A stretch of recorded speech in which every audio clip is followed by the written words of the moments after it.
From the city beautiful Chicago, Illinois, WGN Sports presents White Sox baseball as Paul Konerko, A.J. Pierzynski, Philip Umber and the Sox as they get set to butt heads with Dustin Pedroia, Kevin Youkilis, David Ortiz, and the Boston Red Sox. Hi, everybody, and welcome. I'm Ken Harrelson. He's Steve Stone as we get set to bring you the first of this 4-game set against Boston and the first of this 7-game homestand. We'll finish it off 3 against Cleveland. So the Sox coming off that 6-game road trip where we swept Seattle. We lost 2 out of 3 in Oakland. We lost that game yesterday. It was a very tough one. Worst game we played all year and one of the toughest losses we've had. Paul Konerko's home run in the top of the 9th is 400, tied it at 2. We went 14 innings, scored 2 in the top of the 14th. They came back with 3 in the bottom of the 14th. So the Sox come in at 10-8. The Red Sox are 7-10, and tonight, Philip Umber. Philip Umber's retired 29 straight. Fortunately for him, 27 straight were in the same game. A perfect game. So he goes out tonight, can't do any better, but he's trying to subdue an offense that's loaded. Problem with the Red Sox, the reason they're in last place, the bullpen has been abominable. So the key is get into that bullpen. And Umber at 1-0 with an ERA under 1 has thrown 2 very good ball games, 1 historic ball game. Felix Dubrat goes to the mound, the left-hander for Boston. Last time out, he left the game after 6 innings with a 9-1 lead. Show you about the bullpen. They gave up 14 runs after he left. So he had a no decision in that one. That's been the state of affairs for the Red Sox. Let's see if we can take the first of the series. All right, sit back, relax, and strap it down. White Sox baseball coming your way.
A successful West Coast trip, including a pair of personal accomplishments by tonight's starter Philip Umber and captain Paul Konerko.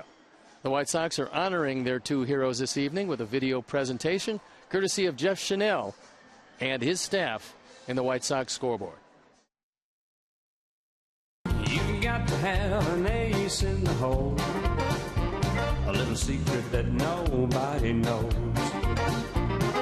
Life is a gamble, a game we all play, but you need to save something for a rainy day. You've got to learn to play your cards right if you expect to win in life. Don't put it all on the line for just one roll. You've got to have an ace in the hole. Away from a perfect game. Full count. Doesn't get any more dramatic than this. But now he's got a chance for something special. He swung. Pierzynski has got to throw it down. It's a perfect game for Philip Umber.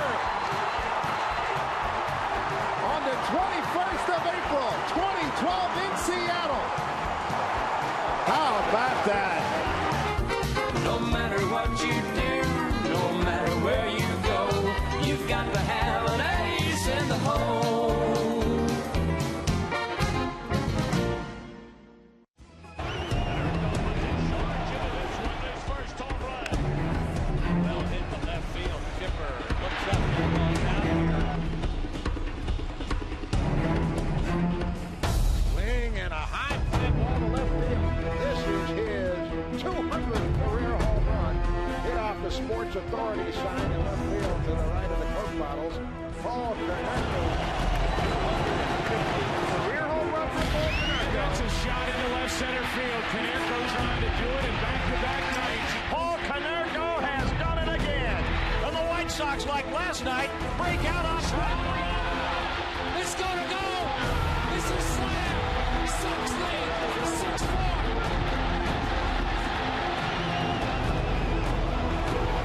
That ball hit deep. Way back. They just look up. You can put it on the board. Yes. Yes.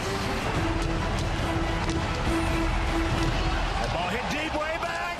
You can put it on the board. Yes. Number 400 for Konerko. And this game is tied at 2. Mercy. Number 400 for Paulie. We'll be back with the starting lineups after this break.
For the most live sports. Beautiful night for baseball. A little chilly at, well, now 39 degrees. But let's take a look at how Bobby Valentine's going to line up his Red Sox. They've won 3 in a row with Aviles leading off. Then it's Sweeney, Pedroia, Gonzalez, Ortiz, who's red hot, Euclid, Saltalamacchia, Anderson, and Bird rounded out. The defense and how they'll line up behind Philip Humber. Viciedo, Diaza, and Rios in the outfield with Morel, Ramirez, Beckham, and Konerko in the infield. A.J. Przinsky gets a nod behind the plate. And the perfect Philip Humber on the hill, 1-0. This is third start. ERA, .63. And he's retired 29 straight hitters. We'll see how far he takes that. The record, 45 by Mark Burley. The umpires for tonight, Brian O'Nora behind the plate, Alfonso Marquez is at first, DJ Rayburn is at second, and Tom Hallion is at third.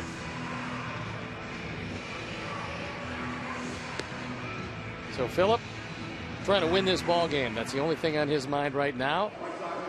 We're throwing the ball around. We're ready to play baseball, and I'm ready to turn it over to my play-by-play partner, Ken Harrelson. Hi, it's Steve. Thank you very much. And once again, good evening, everyone, and welcome to White Sox baseball right here on WGN Sports. So I hope you could join us for the first of this 4-game set and this 7-game homestand. Mike Aviles will lead it off.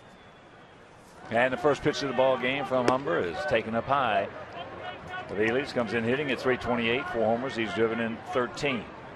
He's always been tough against us, and he usually hits the ball to right and right center field.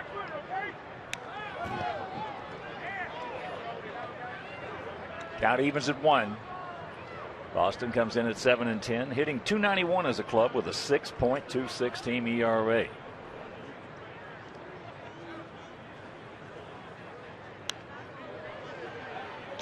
And that's foul back. So the count 1-2. And here at the old ballpark, 330 down the left field line, 335 down the right field line, 375 in the gaps, and 400 straightaway center.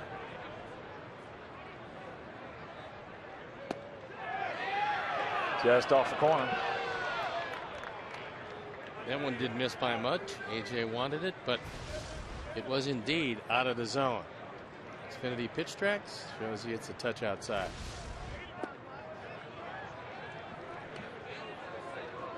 So a full count to the Red Sox shortstop.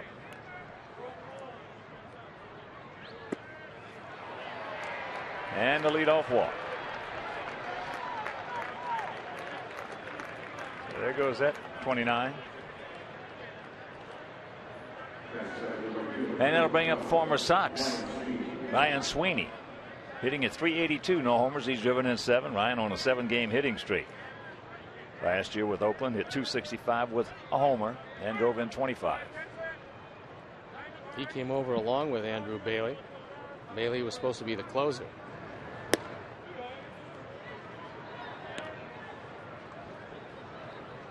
A chilly night, but a beautiful evening here in the beautiful city.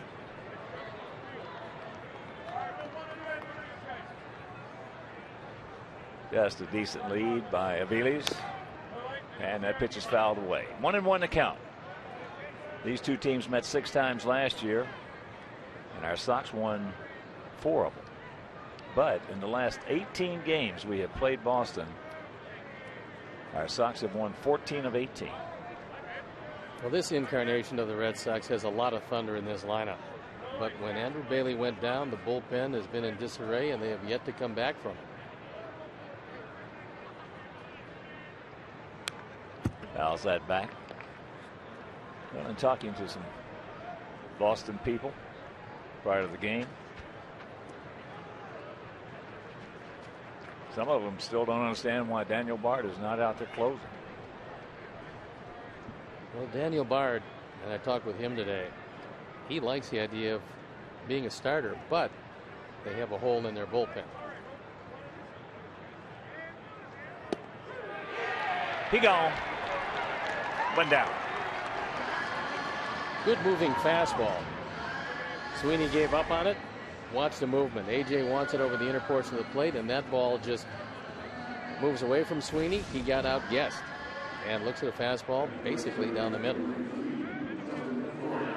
That'll bring up the second baseman, Dustin Pedroia, hitting at 310, 3 homers. He's driven in 7. Pedroia last year hit 307, 21 homers, and knocked in 91. There goes the runner. And the throw is off to the left. So Aviles picks up his 3rd stolen base in 4 attempts. It's only the 3rd stolen base against our catchers this year in 11 attempts. This throw on the third base side is second, and no chance at all. Even if Beckham holds on to it. Just a great jump. Well, if the throw's on the right side of it, they got a shot at him. But no chance on the left.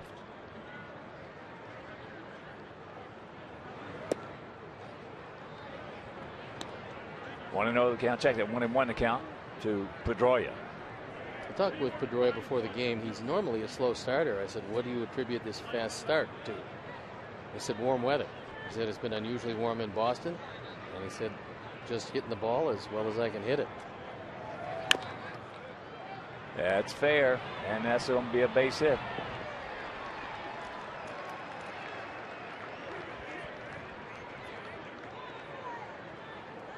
And that is why it's so tough to pitch a perfect game or a no-hitter. As soon as this ball goes down the third base line, you know in this ballpark it is not going to roll foul. So runners at the corners for one of the best hitters in the game, Adrian Gonzalez. He comes in hitting at 303, a couple of homers, 13 knocked in. Last year hit 338 with 27 homers and 117 driven home. One thing he cannot do, however, is run. So if Phillip can induce the ground ball, it will be 2.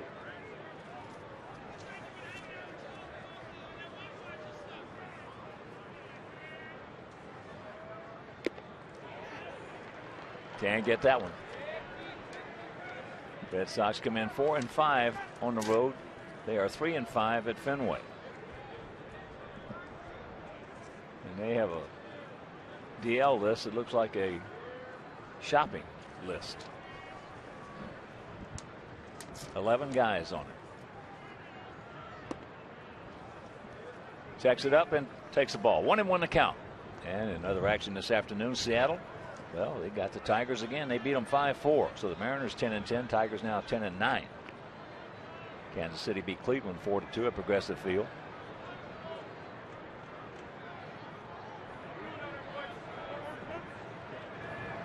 Angels continue to struggle. Tampa Bay beat them 4-3 on the Tropicana. Angels now 6-13. Tampa Bay 12-7. Marlins continue to struggle.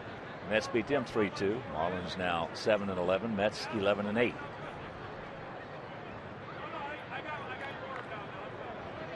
There goes the runner, and that's trouble. Tank gets to it, gets it back in.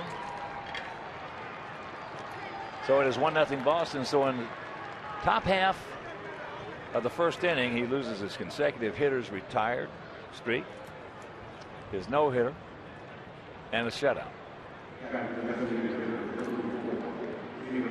No shame to lose it to Gonzalez, who uses left and left center as well as anybody in the game. He slices this off speed pitch away from Viciedo. And this lineup is a double-digit run lineup, seemingly on a daily basis.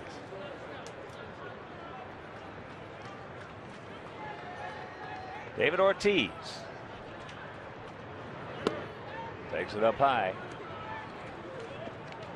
Got a struggling Euclid in the on-deck circle, and one of the hottest hitters in all of baseball, David Ortiz, up.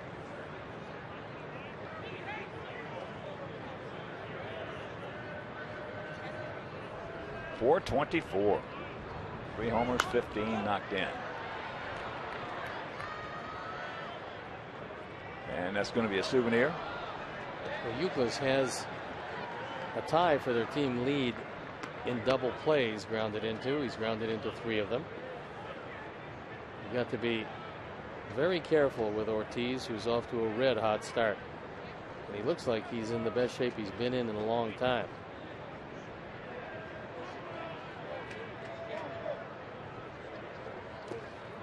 Blocked nicely by AJ. So 2-1.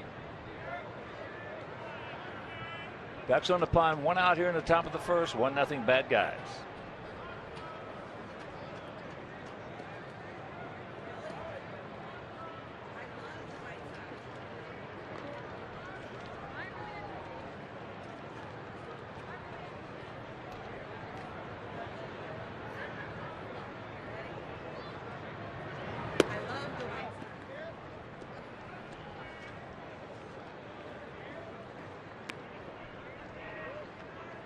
I saw a list earlier of 14 guys who had thrown a perfect game and what they did in their next start. And it was about 50-50. That's how effective they were? Yeah. Big hack, full count. I can remember Koufax won his next start after the perfect game, after one of them. Jim Bunning won his first start after he pitched a perfect game, and Doc Halladay won his first start after pitching. A lot of them lost their next start, though.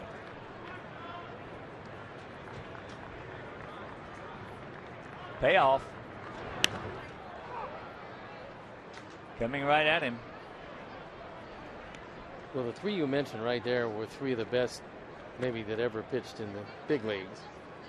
And some of the other guys who pitched perfect games, where it was guys that you never expected to pitch them, probably had a bit of a letdown. Guys like Koufax expected to pretty much shut you out every time he went to the mound and had the stuff to back that up. Another base hit. So they're going to hold him as Tank will get it back in, and it's a 2-0 Boston lead.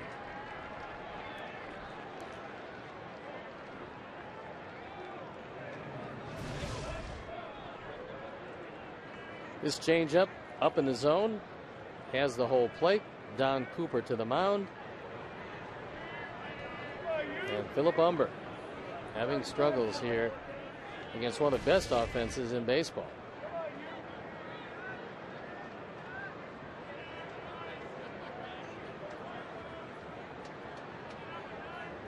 It's RBI number 16 for Big Papi.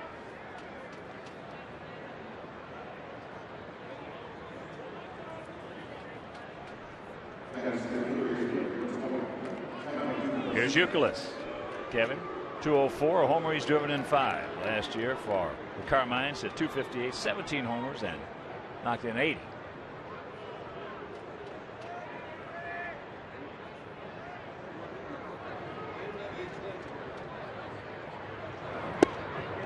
Takes first pitch strike.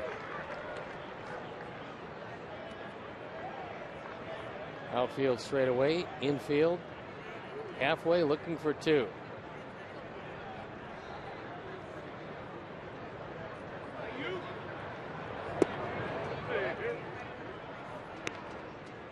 I'm pretty sure what Don Cooper said when he went out there was, you can't do anything about what happened. Get us a ground ball and we'll get out of the inning.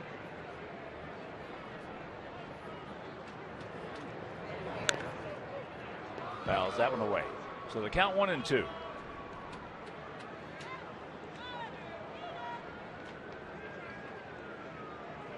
Well, 9 times out of 10, or maybe more, maybe 98 out of 100 times when Coop goes out there, he's going to give the pitcher something positive to think about.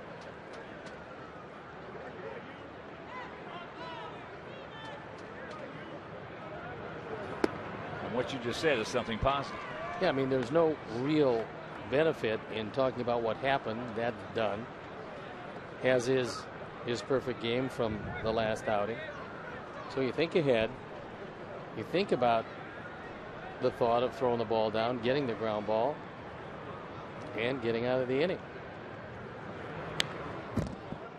Good pitch to hit underneath it. So the count hangs at 2-2. Other managers and pitching coaches is a little different. We have a manager here. Send his pitching coach out there, and the pitching coach will tell some of our pitchers, hey, I got a manager over here who's getting ready to put the hook on you unless you start throwing strikes. He gone. 2 down. Yuka's not particularly happy with that call, but it looks like a pretty good pitch. On Xfinity Pitch Tracks, take a look where it appears. That ball has a good piece of the corner. That's a perfect pitcher's pitch. And Euclid, who has a pretty good eye, I think when he sees that, he'll realize that that's about as good as you can get. Well, he is a good player who's struggling. As here is the catcher, Saltalamacchia, switch hitter. Hitting at 238, a couple of homers. He's driven in 6. Last year he hit 235, 16 long ones, and 56 knocked in.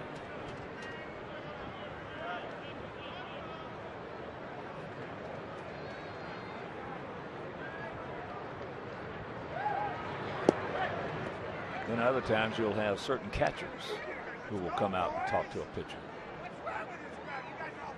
And sometimes they're interesting conversations. Yeah, but sometimes they're not too friendly. No.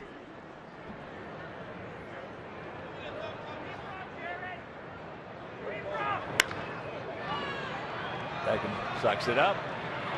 Throws him out, but they put a pair on the board after happening at play. It's the Red Sox 2 and our White Sox coming to bat.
It's AJ behind the plate. Then it's Rios, Viciedo, Morel, and Beckham rounding it out.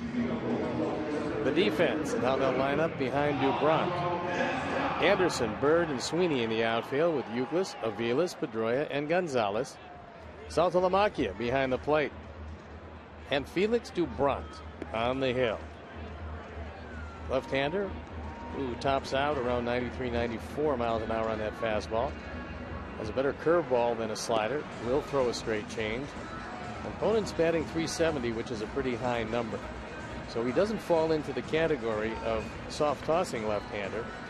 But this will be our first look at him, which is usually not a good sign, but he doesn't have that great straight change to go with just an adequate fastball. His fastball's a little better than that. Well, we talked about it. So for what the worst 5 words a hitter can hear. Hitter doesn't care how hard you throw, especially if you're a one-pitch pitcher.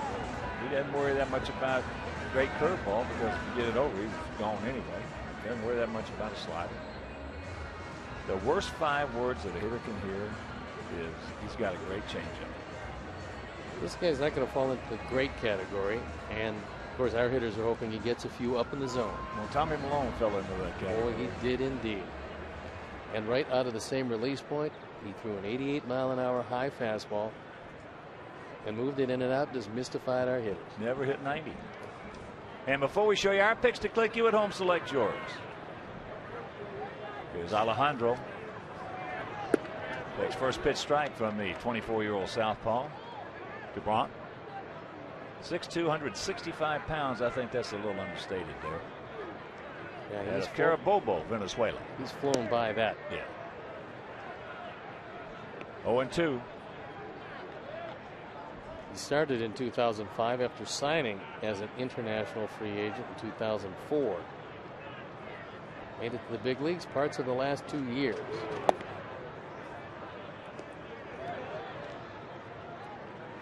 And it was nice to see former Sox great Carlton Fisk in the clubhouse prior to the game.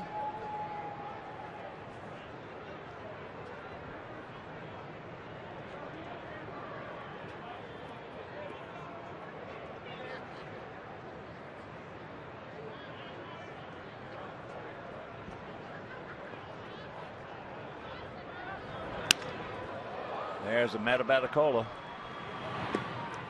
And that's out number 1. So with 1 down, let's check out our picks to click tonight.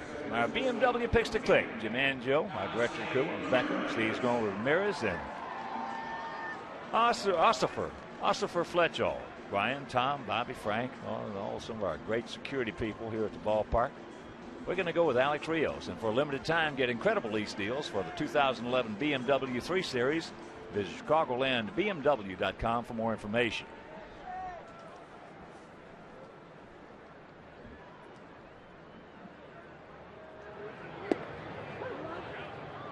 Talking with Carlton.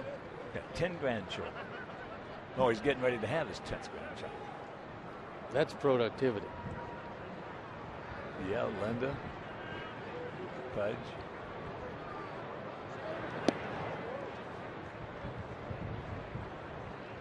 I first remember Carlton when he was 19 years old. Spring training down in Winter Haven. It's a very hot day, very hot day. There's a chopper, 2-hopper, Aviles. So after the game, Yastrzemski and I both want to hit extra. Hot, humid. As hits for about 25 minutes. I hit for about 15. And there was a young man catching, doing all the catching. So we're over there wiping off the sweat, having some water in the dugout. And this young kid gets in there and asks if he could take a few swings. Jackie Moore was throwing BP. So he gets in there, and Carlton looks at me and says, you know, it's a dadgum shame that kid will never make it because he's got a lot of desire. And it was Carlton Fisk. Well, he not only made it, put together a great career. Yes, he did. He's a big part of White Sox lore. And, you know, as we travel around the country and even during the winter, I get a lot of people continue to ask about Pudge.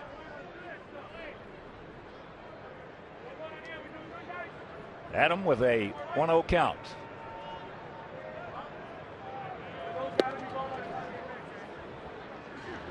Adam hitting at .239, 4 homers. He's driven in 14. Surprisingly, these Red Sox in last place in the American League East. Well, unless they get that bullpen fixed, they might stay there. There's no doubt that if you're a starting pitcher, you pretty much want to go the distance.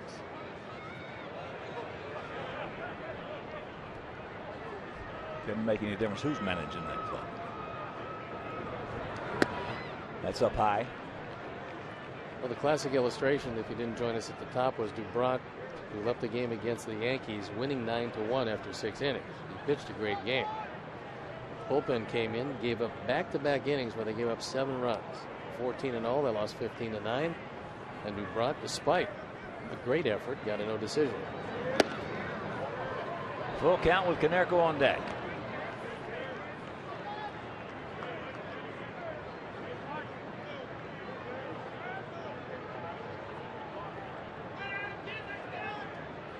Modified shift on for Adam. And the payoff pitch. And that's ball 4. And here comes Pauly.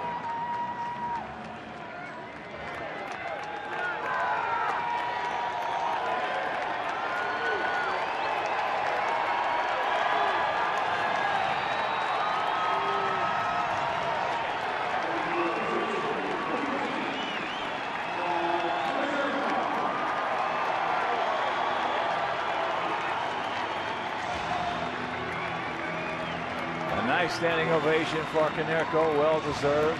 Tremendous career in that White Sox uniform. Of the 400 home runs, 393 coming in the White Sox uniform. That's fouled away. Talked to him about that at bat against Balfour, and here it is. Said he went up looking for a first ball fastball, knowing that that's what Balfour would throw him. He got it and hit it a long way.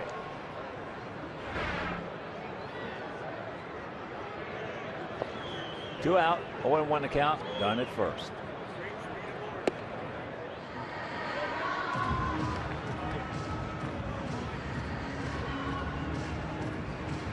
He played some pretty quick games against Oakland. Even the 14-inning game was under 4 hours. The Red Sox have played exactly 1 game this year under 3 hours. 1. That doesn't surprise me. Does it you? Nope. When you got trouble in that bullpen like they do, you're going to play some long games.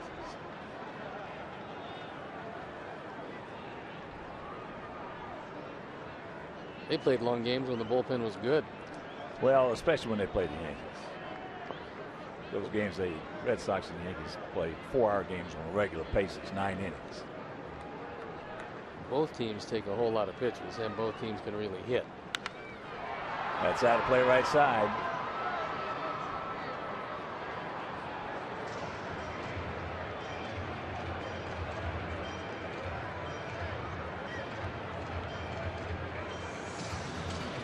And as soon as Pauly got in the clubhouse after the game, there was a lot of text on his phone, but one of the first was from Mark Burke. They played together a long time. They were dear friends. Still are. Still are. So Adam moves on down to second. That'll go as a very wild pitch. No chance at all for Saltalamacchia. That breaking ball almost hit Pauly. But Saltalamacchia moving to his left. This has no chance. He gets eaten up by this one. Can't locate the ball. Now maybe a much faster man might have made it to third. But a base hit most likely. Score's done from second anyway.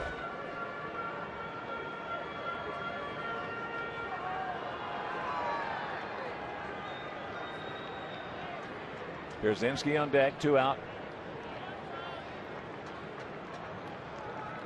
And the 2-2 pitch.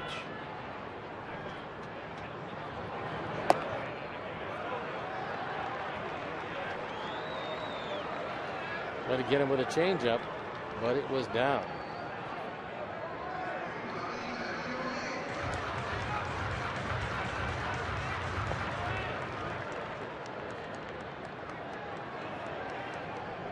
Ball 4 base hit, Paulie. That ball hit hard into center field. Get over his head. Stretch. It will. Here comes Adam. Paulie into second. And it's a 2-1 ball game. Yeah. That'll be a number 14 for Canarco. And that ball hit right over the head of Bird, who's not the fastest center fielder in the world. He came over from the Cubs. He's a solid center fielder, but he lacks great speed. And when a ball is hit right over your head in center, it's the toughest play to make. Bird goes back and actually has the ball tail on him, and the ball actually winds up behind him. So up to this point, a good thing for the wild pitch.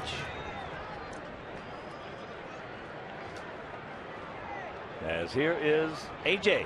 No stop now, boys. Breaking ball, no. AJ hitting at .339, 4 homers and 15 knocked in.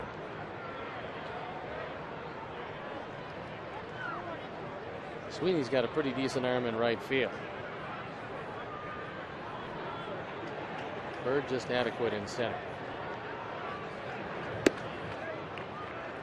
And the count 2-0. Rios on deck.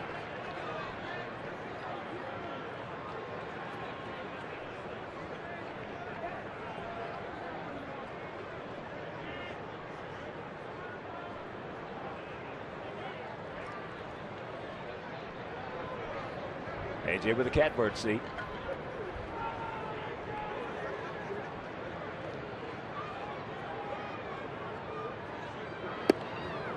Three and 0.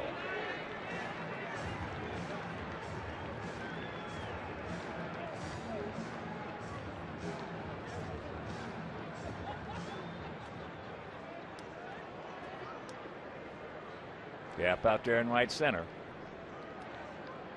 Bird over towards Lars Anderson and left.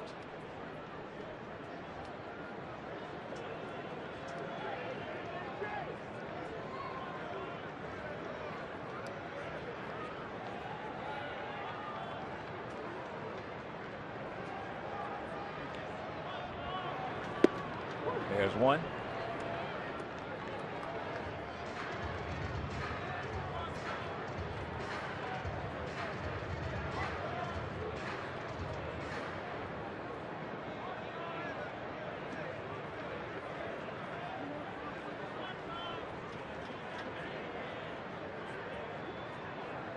And there's ball 4. So the second walk.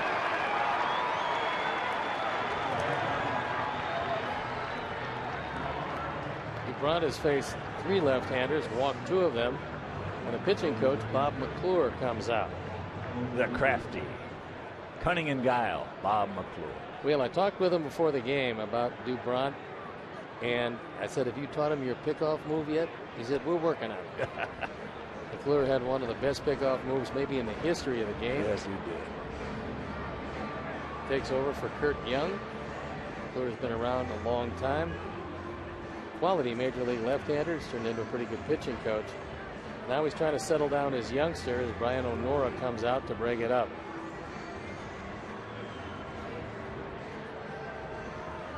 So 1 in, 2 on. And that'll bring up Rios with 2 out. Alex got his average up to .362 with a homer, 7 RBIs. And he has hit in 12 of the last 13.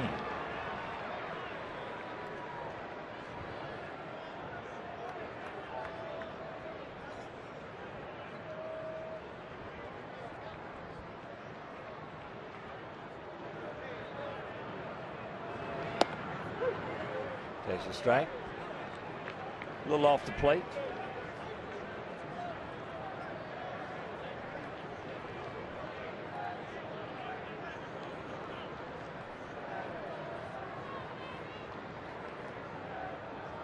A little bit of a gap in right center field for Rios.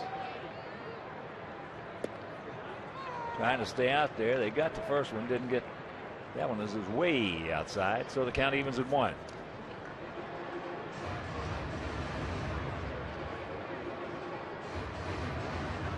Viciedo in the on-deck circle. Look to see Alex, at the very least, tie up the ball game. Nope. Over to Pedroia, and that'll do it. But the double by Konerko knocks in Adam Dunn, and after 1, it is 2-1 Carmines.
A variety of price options for specific games and seat locations. Now, the best tickets and the best locations directly from the primary source are White Sox. So buy early and save with the White Sox dynamically priced tickets. Visit whitesox.com/pricing.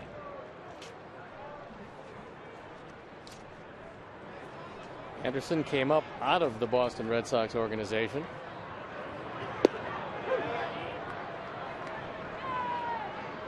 Drafted in the 18th round.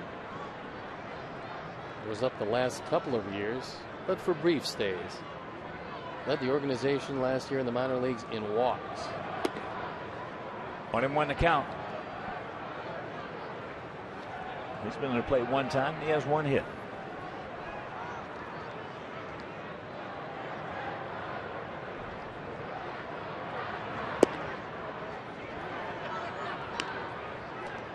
In that Seattle 5-4 victory over the Tigers, starters gave up all the runs in that game. Noesi in 5 innings, giving up 4 runs for Seattle. Porcello went 6 2/3, giving up 5 runs. Home runs, Cabrera. Miguel hit number 6. Justin Smoke hit a 3-run homer in the first inning off Porcello, and Miguel Olivo hit his first of the season. Mariners bring out the broom. Strange game, isn't it? We go into Seattle, take care of their ball club, outplay them in every different category they could. Then they go to Detroit and take the tough Tigers. Into left center field. 1 out. And that'll bring up Marlon Byrd. Had a chance to talk with Byrd before the game. Coming back to Chicago in the American League, he said whatever reason, he always hit better in the American League than the National League. He had 2 hits for the Cubs, was doing absolutely nothing. He's had 4 hits since going back to Boston. And with Ellsbury, really very iffy. They don't know when he's going to come back. Bird's got center. Well, Ellsbury is certainly their best outfielder. One of the prime offensive forces on that club. What they said to me, Hawk, was that they got to wait 2 months. Alex is there. They've got to wait 2 months to see if it heals well enough to determine if he needs surgery or not. So after 2 months, if he needs surgery, he obviously will be lost for the year. But that's a devastating injury for the Red Sox.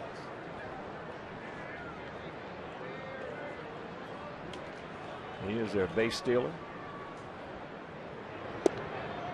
He's bordering on the verge of being a great player. Well, hits the ball out of the ballpark and catch everything in center field and run like the wind. Yeah. It was Reed Brignac with Tampa Bay that went up for a throw, came back down on the double play. Ball hit hard, snabbed by Morel. Nice 1-2-3 inning. And after an inning and a half, it's Boston by 1.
Dealers for their support of local youth baseball leagues. Through the Chevy Youth Baseball Program, the local Chevrolet dealers support over 30,000 young ball players in their communities by providing leagues with equipment kits, instructional clinics, and financial support. From the big leagues to the youth leagues, Chevy is truly the official vehicle of baseball.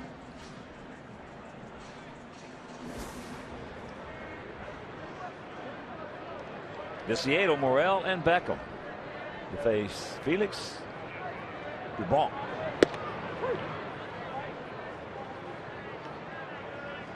We'd like to see this big man start to heat it up and swing the bat like he can. We haven't seen it so far.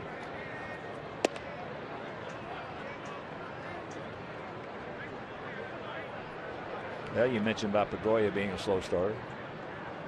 Tank is a slow starter. He's got a definite track record. Every year he's been with us. This is the 4th year now. 1 in Birmingham, 2 in Charlotte. He has just started off very slow. And came on very strong. For the guys who do start off slowly, their best ally is a team playing well. Because if the team is winning, then management's going to be much more patient with slow starting. But if the team is really struggling, then most managers are going to look to start shaking up the lineup a bit.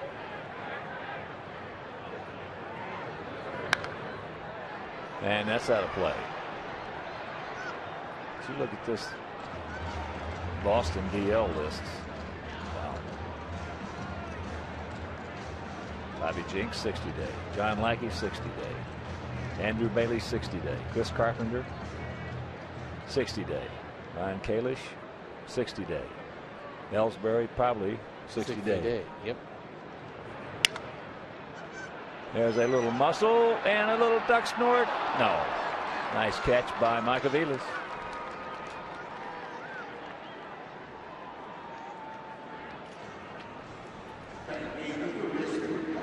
Well, Carl Crawford's also on that list. Well, he's not on the 60 day, but he's got going. Daisuke Matsusaka, Rich Hill, Andrew Miller, Carl Crawford, Jason Repko. I mean, that's a lot of money sitting on BL. Carl Crawford is going for a second opinion to James Andrews. His wrist is fine. It's his elbow. And Sweeney's not going to be able to get there. They're not sure exactly what happened. They do know what happened with Andrew Bailey. It was in an exhibition game toward the end of spring training. I think with a couple days to go. He got his thumb caught in a play at first base, bent it back toward the tendon, had to have surgery. And best case scenario, they're thinking maybe 4 months. Another devastating injury to your closer.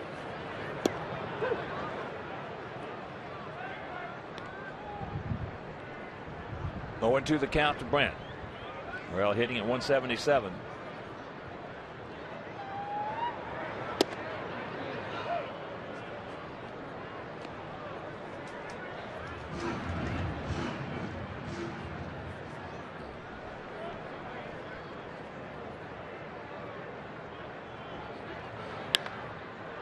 And that's slicing away, but Sweeney is going to make the catch. Nice play by Ryan Sweeney. 2 down. And while we have a moment, there's a big White Sox congratulations and shout out and happy anniversary to lifelong White Sox fans Anthony and Ann Casada of Orlando, Florida. They are celebrating 54 happy years of marriage today. Anthony is retired from the U.S. Navy, and they have 4 children, 16 grandchildren, 15 great-grandchildren. So happy anniversary, Anthony and Ann. 54 years. Never an argument. It's been a smooth 54. Always a smooth 54, isn't it? That's amazing. 54 years. They got us by.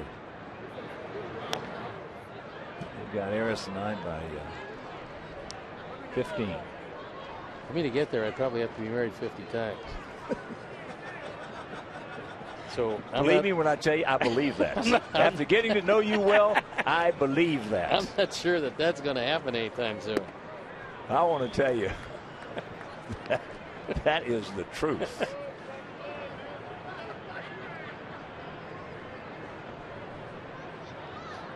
Two out, 1 and 2 the count.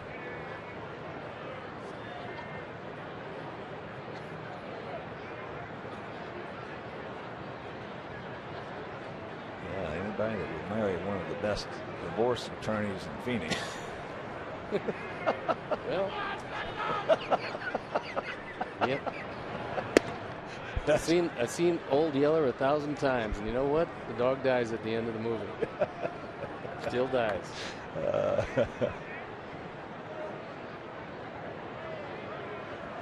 2 and 2 the count.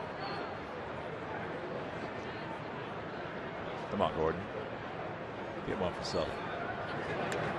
Yeah, it's got a piece of it. That was a good swing at a high fastball. He's had some good swings. Gordon lately has had some good swings. It's just in his approach. He's got to get that approach mentally. Physically, he's fine.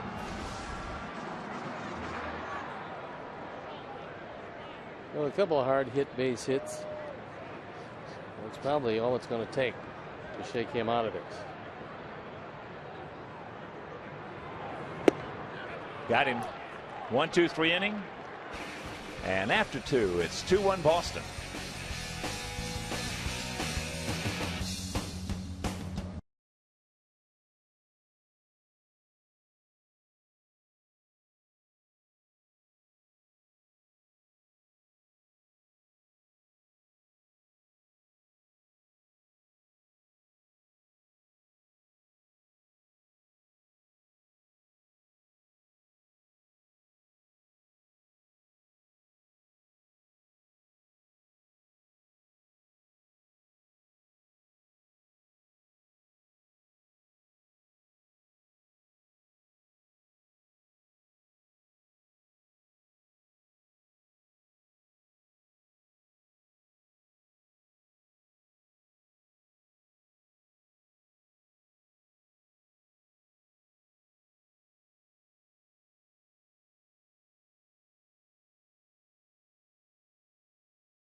Top of the third inning. 2 runs, 3 hits, no errors for the Red Sox. 1 run, 1 hit, no errors for our White Sox. Brian Sweeney to lead it off. He's 0 for 1. He struck out, called out. And there's the strike. 1-1 to count. 27-year-old outfielder. Umber had a nice bounce back inning in the second.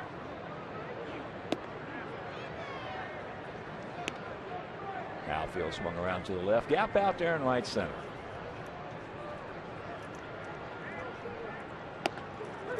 Nice pitch on the corner. 2-2.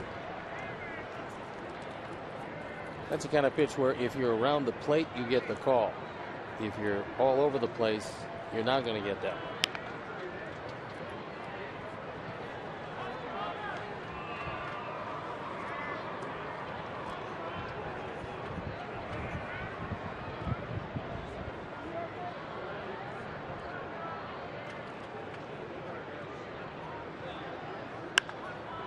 That's trouble. Get foul. It won't.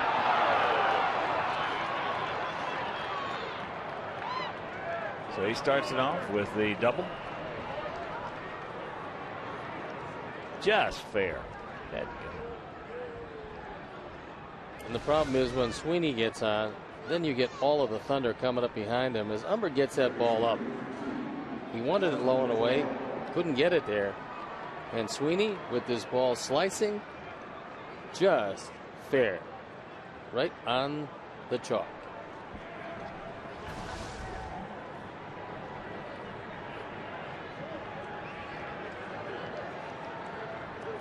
Got to bring up Pedroia, who had a swinging bunt single.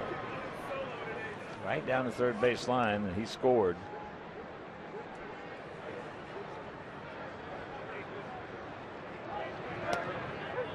Takes the bunt, takes the strike. Also want to send out a big White Sox shout out to the Pink Flamingo, Bruno Bertucci, who's on the DL. Had himself a bad Achilles. Yeah, probably for some time with the torn Achilles.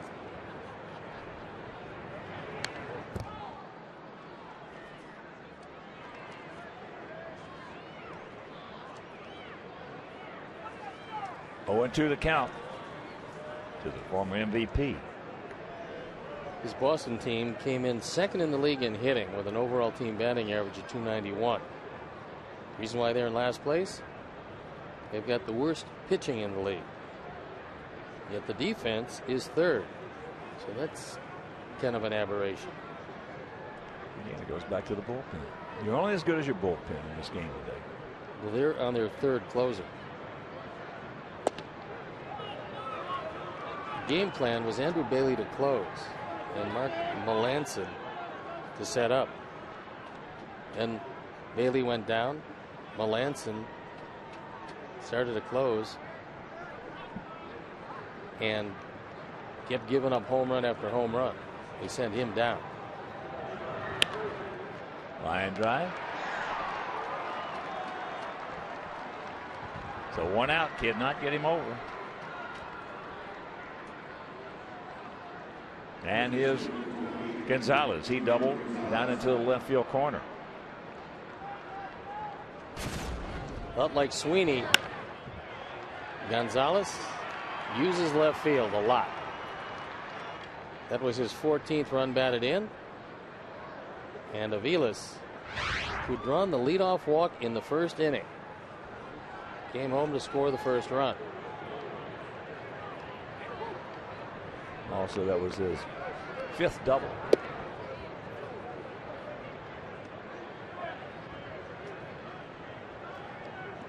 Gonzalez is going to hit some doubles. Last year he hit 45 doubles. He had 3 triples to go along with his 27 homers. His swing is ideally built for Fenway Park.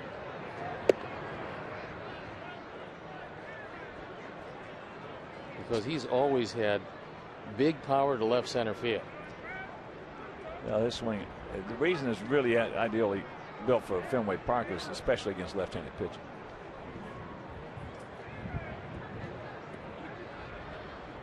Left-handed hitters who have enjoyed that green monster there, not talked about too often. Most of the time you're talking about right-handed hitters. Well, left-handed hitters love it as well. You're talking about Ted Williams didn't use him. He was a dead pull hitter. And Fred Lynn, Wade Boggs, those guys just peppered that wall off, especially off tough left-handers, with regularity. 3-0 the count. he's probably, even with Ortiz coming up next, given the 3-0 green light, you would expect. And of course, the great Carl Yastrzemski. He used that to his man. He used to hit it over the green monster, though.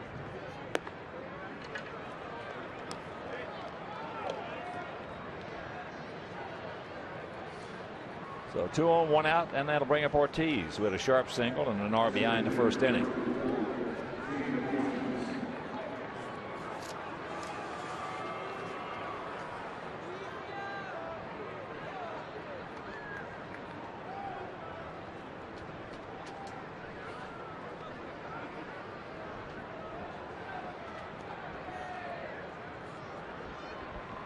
Ortiz has grounded into a couple of double plays this year.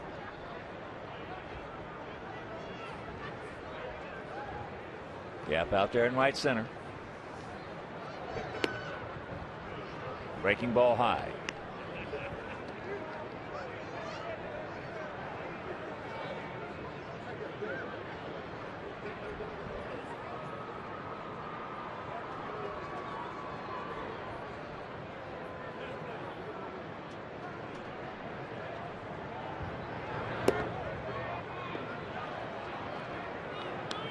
Big Papi has been high. His average up to 433.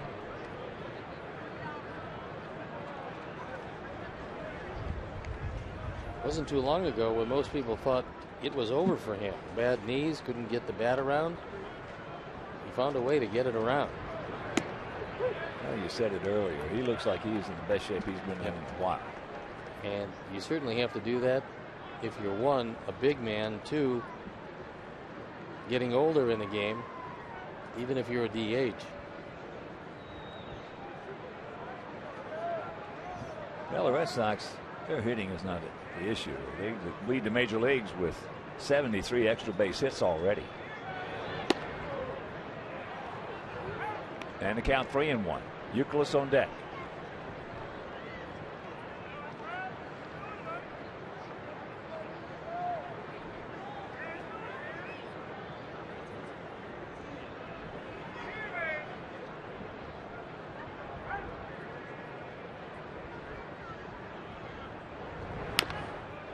Chops that one foul, so a full count.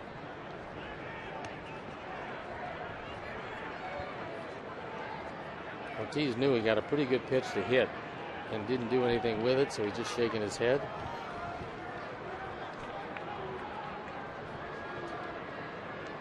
Pretty productive career when you're knocking at the door of 1,300 runs batted in.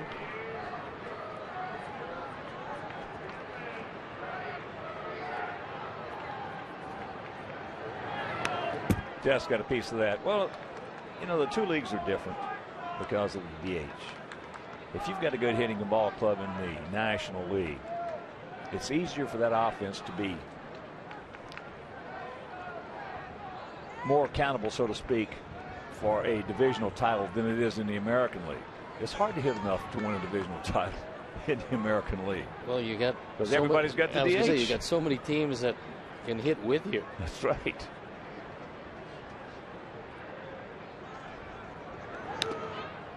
Just got a piece of that one.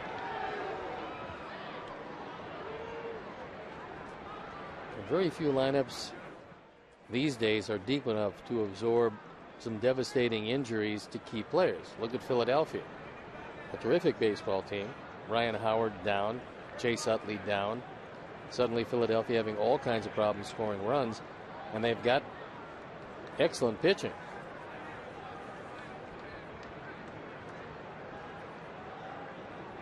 There they go. And that'll load them up. So back-to-back walks to Gonzalez and Ortiz. Here comes Don Cooper once again. Philip not finishing off the breaking ball today. Completely different than the last time out.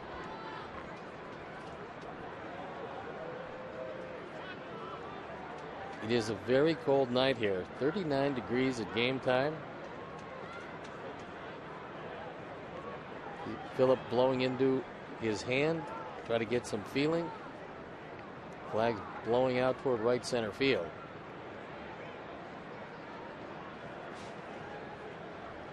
So here's Youkilis with the Sox packed and only one out. He's 0 for 1, called out on strikes in the first inning.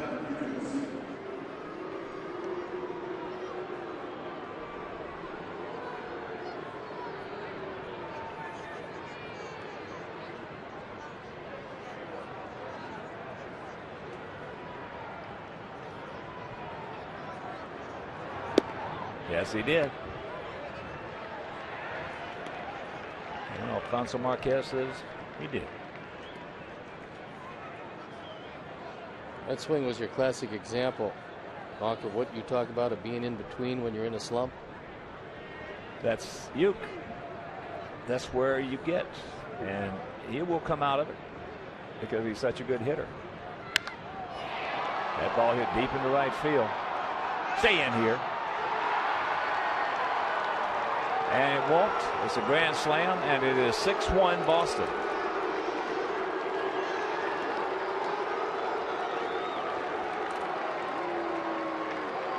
This is the second home run of the year.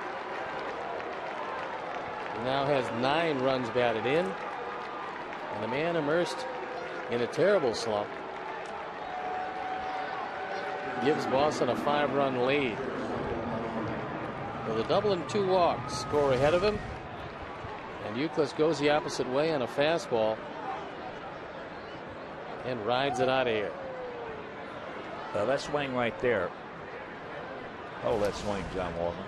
Yes. Here's Saltalamacchia. I've seen him in about 3 games this year. And he's had a much bigger swing than he normally does. And usually that's from being in between. And we'll show you that swing in just a second. Watch how he keeps the bat in front of him. The bat never gets behind that left shoulder. Those hands stay right in front of his chest. And when you do that, you're short and quick. And that ball is going. It's a fair ball. That's out of here. So it is 7-1.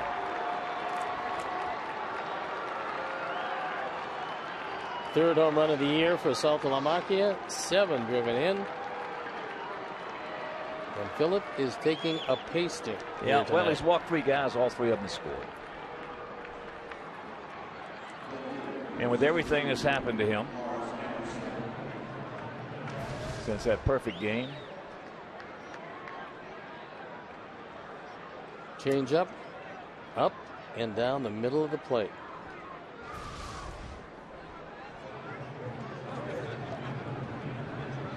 So here's Lars Anderson. Still only 1 out with 5 in here in the third. We still got plenty of time in this game if we can get to that bullpen.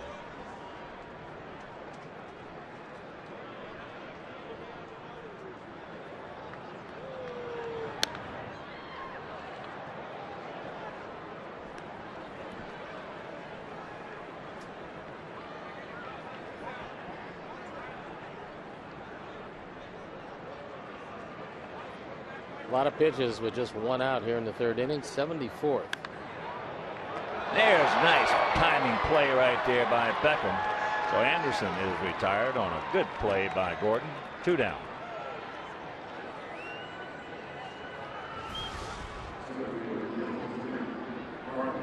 Top of his jump. Well timed by Gordon. Takes away what would have been the 4th hit of the inning.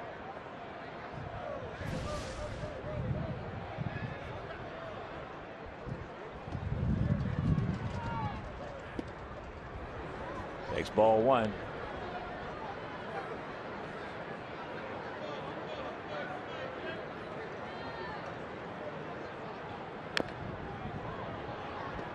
One and 1 to count.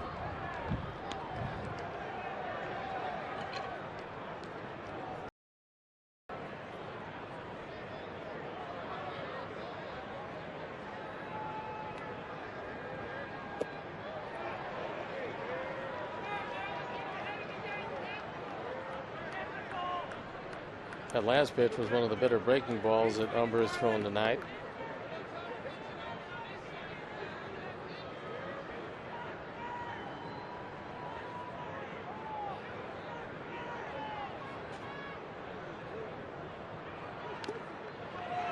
Bird, he gone. Got some damages done. A big crooked number goes up on that board. We're at the bottom of the third, trailing by 6.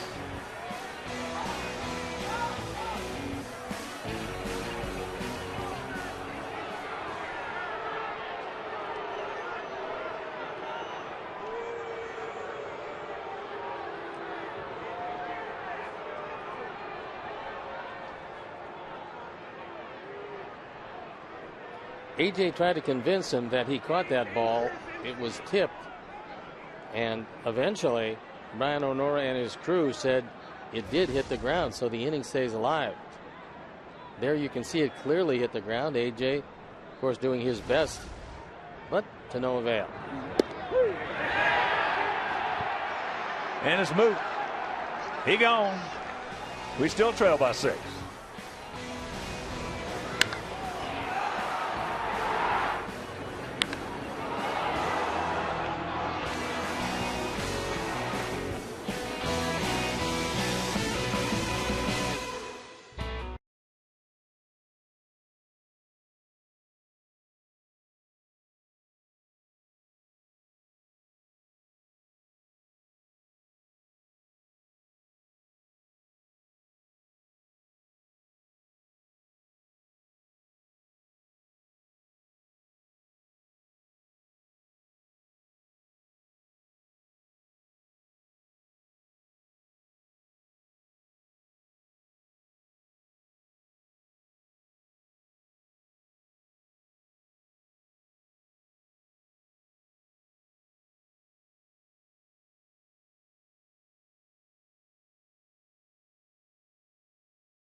WGN on May 15th, right here at U.S. Cellular Field. Prior to the game versus the Tigers, WGN meteorologist Tom Skilling will host a special program focused on weather. So go to whitesox.com/WGN for more details.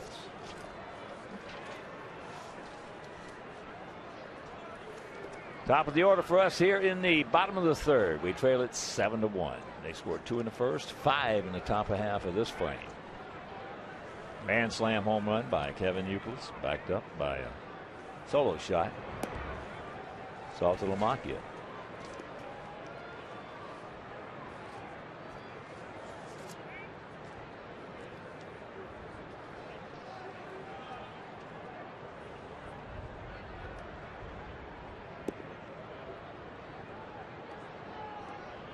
Dubrot has much more trouble throwing to left-handers than right-handers.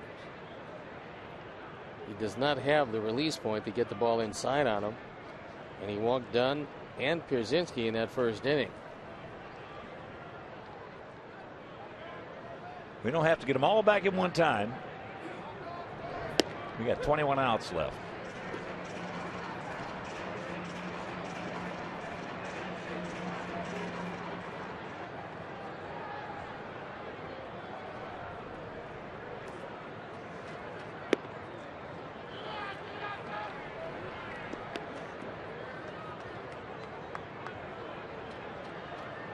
3-1 to count. Outfield around to the left. Gap in right center.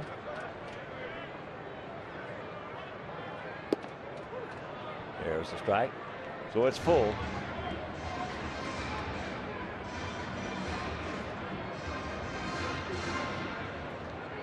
Right in the midst of 17 straight games played. Cotton doesn't want to go to that bullpen this early. He's circling the wagons out there as Lars Anderson makes the catch. 1 out.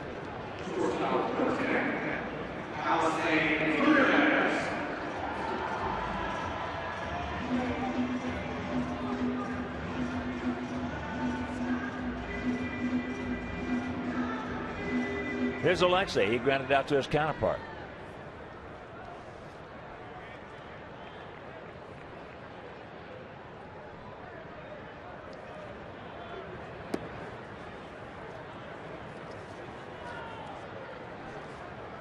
One ball, no strike to Ramirez. That's a good look.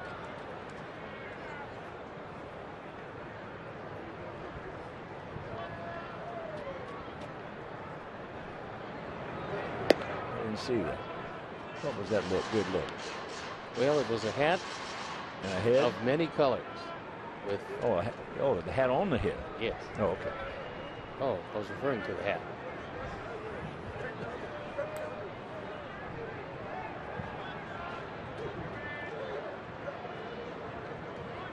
The 2-0 pitch. 3-0 done. The on deck hitter. Konerko in the hole.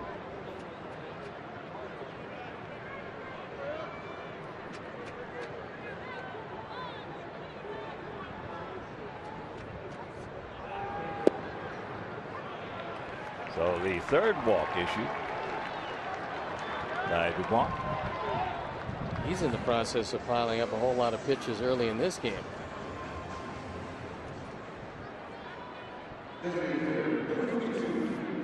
Adam walked and scored back in the first.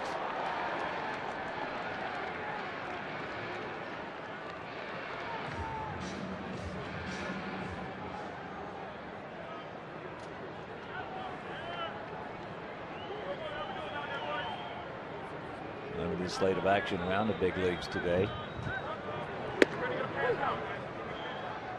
7th inning in Baltimore, tied at 2 with the Blue Jays. Later on, the Nasty Nats of Davey Johnson taking on the Padres of Bud Black. The Nats 14-4, Padres 5-14. Watch out, that hit him. He didn't want to do that. We told you about the release point to left-handers, and he struggles with that. And on a cold night, you don't want to get hit, but if you're going to get hit, that's not a bad spot. Just around the belt. Gets above that belt and gets you on the kidney area. It's going to be a lot more painful. That's the first guy he's hit this year.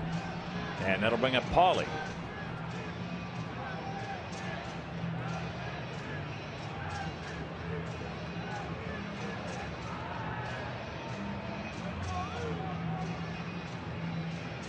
And here's what Pauly did back in the first inning with 2 out and done aboard. Took this low-end fastball, drove it over the head of Bird, who got a glove on it. That's all he could do.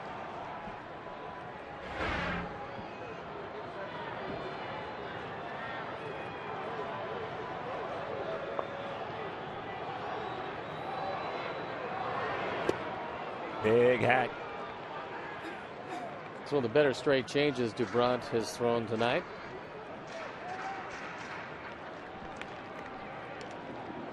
And of course, for those who are just joining us, yesterday in Oakland, Grant Balfour. That ball hit into right field. Sweeney is there. So Alexei will tag. He'll move into third. 2 down, but here's what he did. He was sitting on 399 home runs.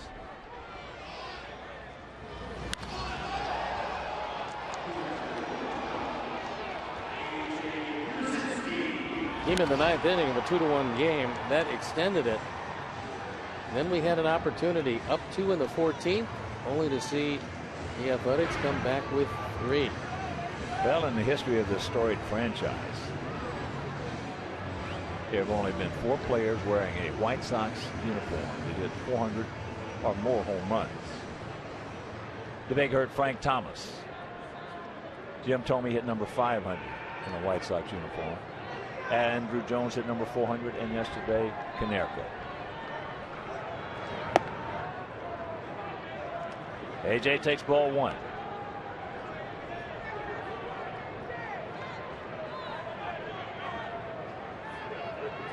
Nice gap out there in right center.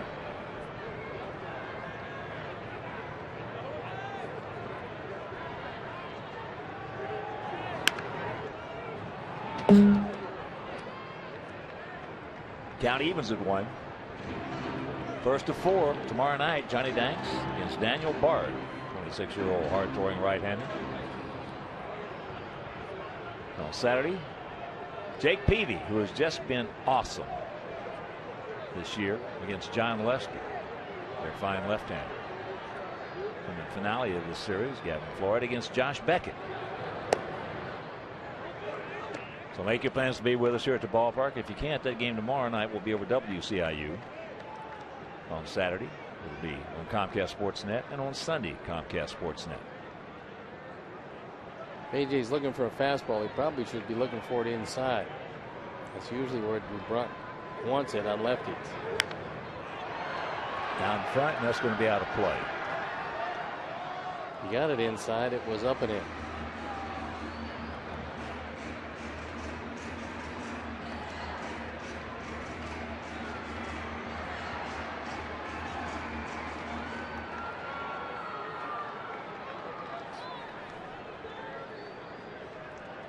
Runners at the corners, 2 down.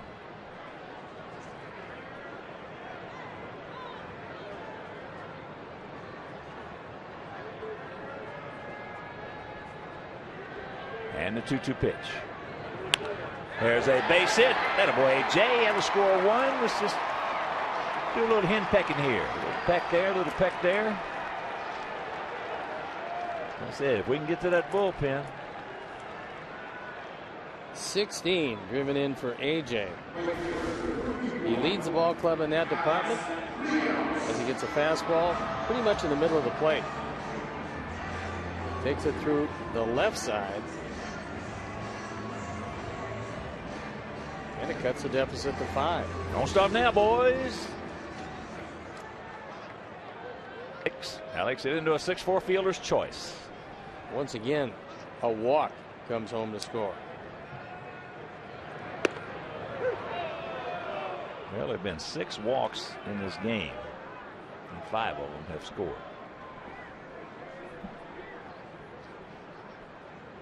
You cannot, against anybody, but especially a good hitting ball club like Boston, or the White Sox, Texas.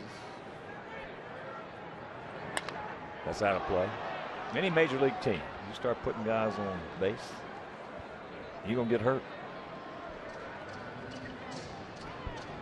The pitcher has to realize he's got 7 guys in back of him, 1 in front of him, all trying to help you out of the inning. But they're not going to be able to help you if you don't get the ball in the zone. Well, that's the rich get richer and poor get poorer syndrome that's been in baseball forever. You try to be so careful to those good hitters, and they're stacked up one right after the other with the Red Sox or Rangers. First thing you know, you're 2-0, 3-1, 3-2, throwing a lot of pitches, and you're going to ball 4. Now you got a problem.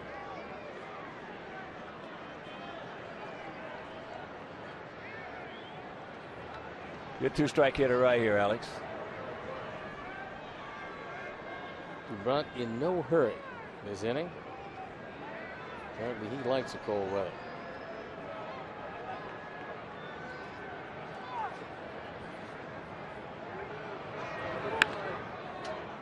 Now they're going to get him a second again on the force, and that'll retire the side. Well, we pick up 1, and we'll go to the 4th trailing by 5.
U.S. Cellular Field on Sunday, May 13th to celebrate Mother's Day. Now, the first 10,000 ladies age 14 or older will receive a White Sox tote bag, and it is a beauty, as you can see right there on that shot. Gail Tucker showed me one earlier this afternoon, and it is a great tote bag for any mother or daughter. So purchase your tickets today by visiting whitesox.com or calling 866-SOX-GAME.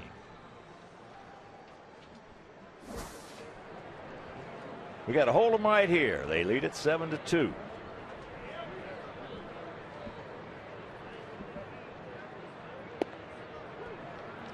Aviles could not check it up. He has walked and scored. That was in the first inning, and also grounded to third.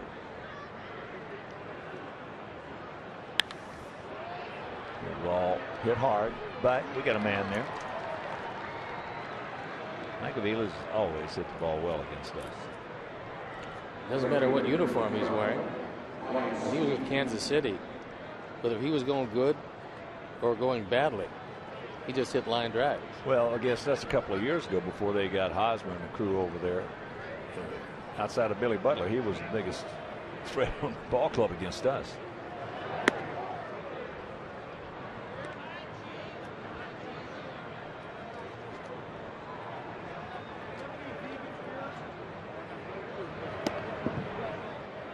Sweeney started off that 5-run third with a double that hit the chalk right down the left field line. We had another tough chalk base hit double by Kurt Suzuki out in Oakland. That hit the left side of the chalk.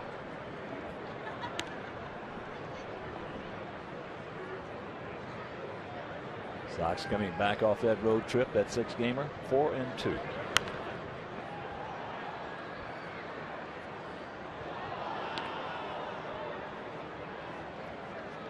The oddity of our division this year is the three leaders, our ball club of Cleveland and Detroit, all under 500 at home. That's not a recipe to win a division. Well, there are only 2 teams last year that had a losing home record and a winning road record. We were one of them.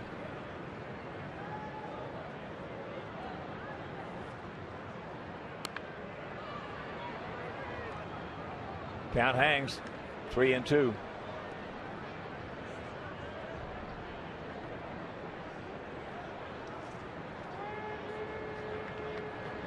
Yeah, if you missed that game yesterday, it was absolutely the worst game we've played all year. In fact, it was the first bad game we've played.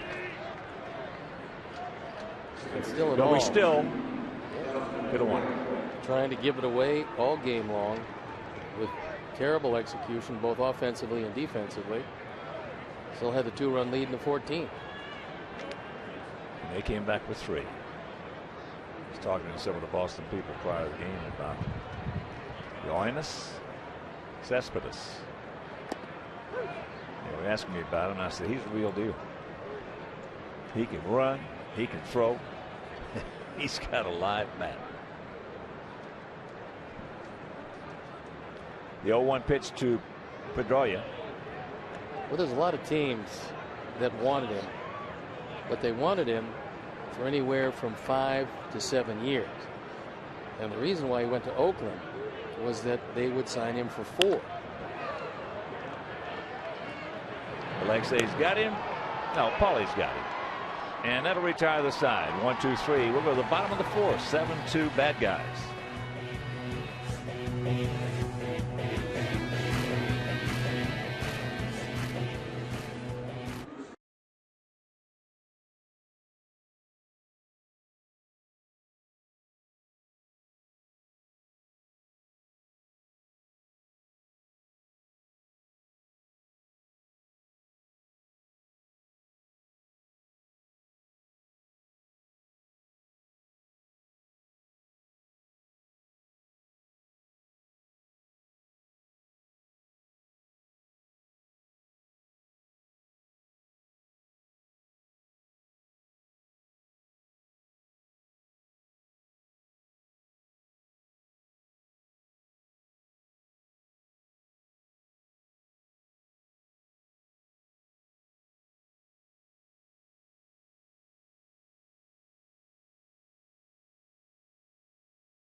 Hub, where it's easy to find great White Sox seats. StubHub is the official fan-to-fan ticket marketplace of the Chicago White Sox. As we go to the bottom of the fourth inning,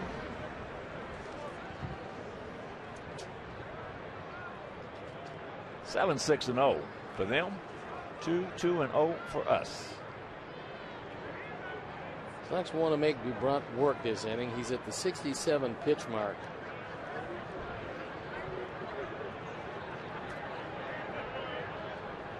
And they realize the sooner they get in that pen, the better off they're going to be.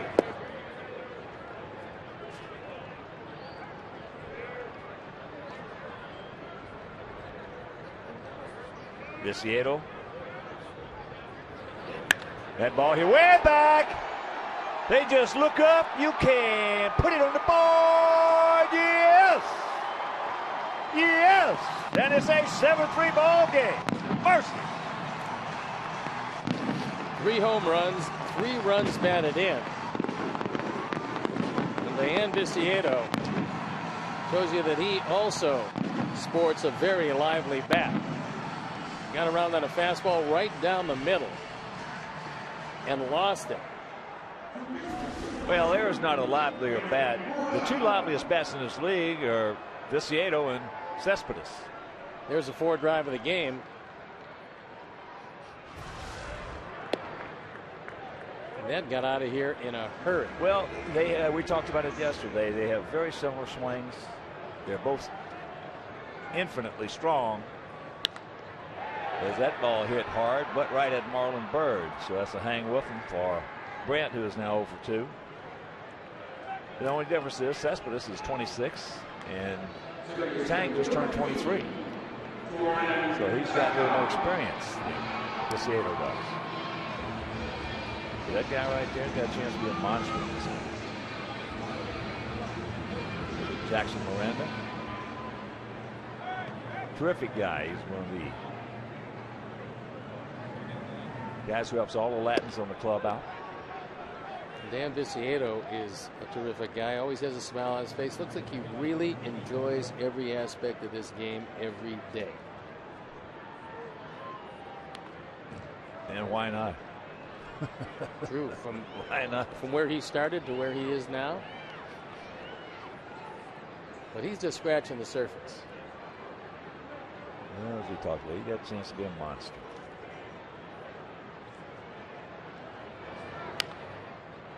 That's down to third. That's a fair ball. Euclid. And that's out number 2. So Beckham now 0 for 2. And that'll bring up DeAston. He might be thinking about laying down a bunt. He's 0 for 2. Hasn't had too many good swings at Dubron. He's going to take a look at where Euclid and Gonzalez set up. If he looks down at Gonzalez, he's back at first, and you got a left-hand pitcher who falls off the mound to the third base side.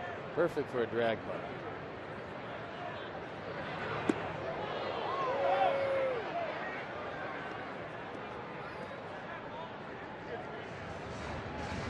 Adrian Gonzalez just went over to talk to Dustin Pedroia. Pedroia made the last out, sliding there. Looked like he hurt himself. And here it was in between innings. He was in between. Might have turned his ankle. Bobby Valentine, the trainers came out. He's adamantly said, I'm all right. I tell you, he's one of my favorite players. I love to watch him. He's the best high fastball hitter in this league. Tough little guy out of Arizona State University. Love to watch him play. Stay fair. It won't.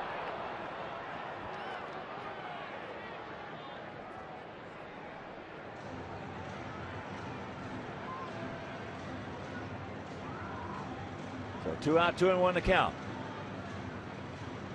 Pedroia's example of a guy came up to the major league and really struggled at first. I mean, he was doing nothing. Terry Francona, the manager at the time, wanted to put him on the bench, maybe even send him down. The front office said, this guy's going to be a terrific player. Just let him play.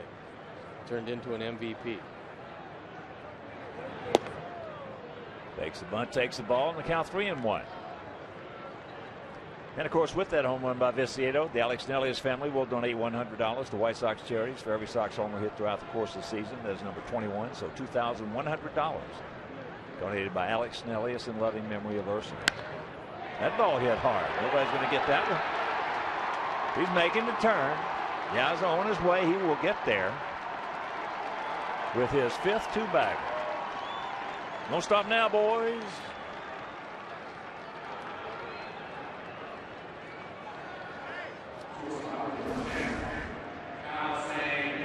100 does stay in there against left-handers. Slices his ball in the gap, realizing that Lars Anderson does not have a big arm. He outruns the play easily at second.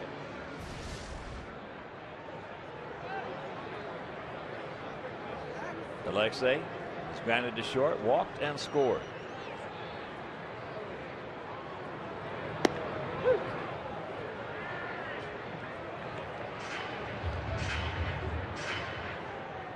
Last few hitters, the first time Dubront has broken out that big curveball. Got a curve and a slider. They're probably a little bit better, and now he's feeling more comfortable throwing it.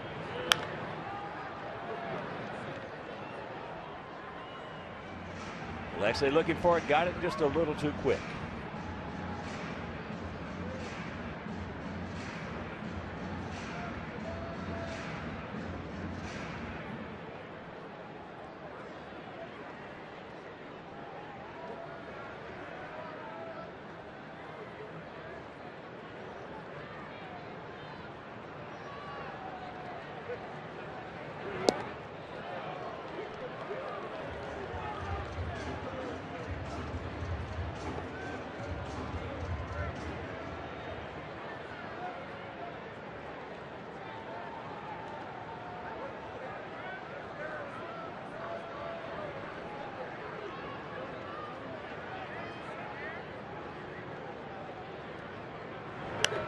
Oh, good rip just underneath it.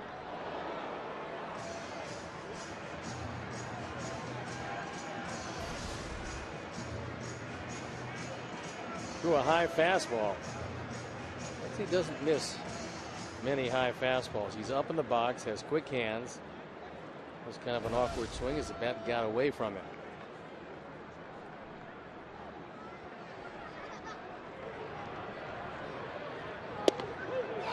Got him. But the big home run by the tank. And we'll go to the 5th, trailing 7-3.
Expecting the plate There you see A.J., one of 9 catchers in Major League history to catch both a perfect game and a no-hitter. This catcher profile is sponsored by Xfinity Home. Xfinity Home offers state-of-the-art features that help you stay connected to your home and family anytime and anywhere. 9 catchers: Yogi Berra, Jeff Torborg, Ron Hasse, Joe Girardi, Jim Pagliaroni, A.J., Pudge Rodriguez, Carlos Ruiz, and Gus Triandos.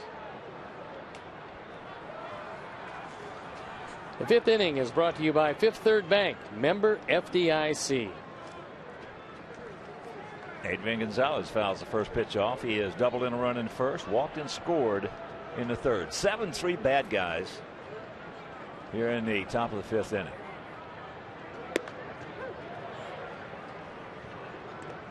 Yogi Berra, Jeff Torborg, Ryan Hesse, Rose Roy, Pags, Jim Pagliaroni. For the Red Sox and among other teams. Great guy. And he gone.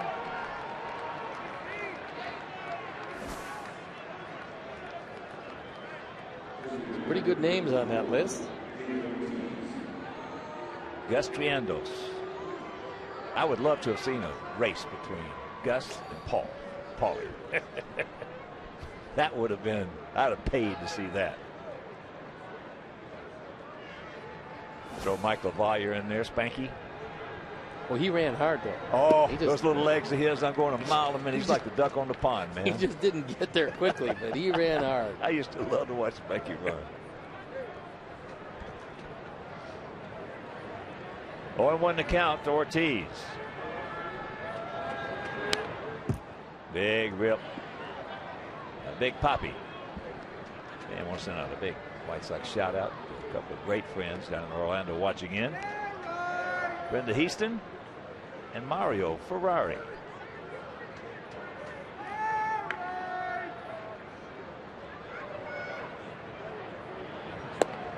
Mario, one of my golfing buddies.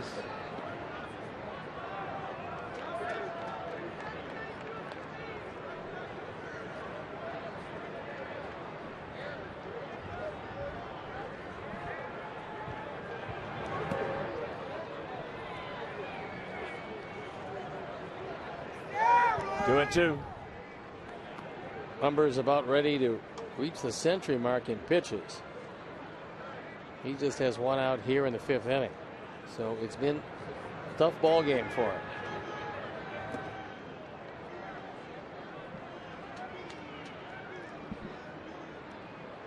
Just tuning in, he struggled in the first.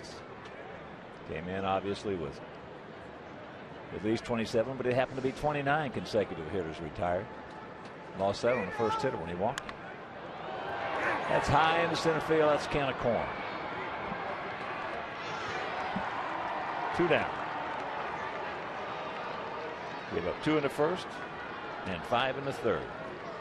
Kevin Youkilis came in struggling, but with the bases loaded in the 3rd inning. He got a fastball, took it out of the park to right field for a grand slam. The Anything's Possible replay is brought to you by the Illinois Lottery, who each day make anything possible.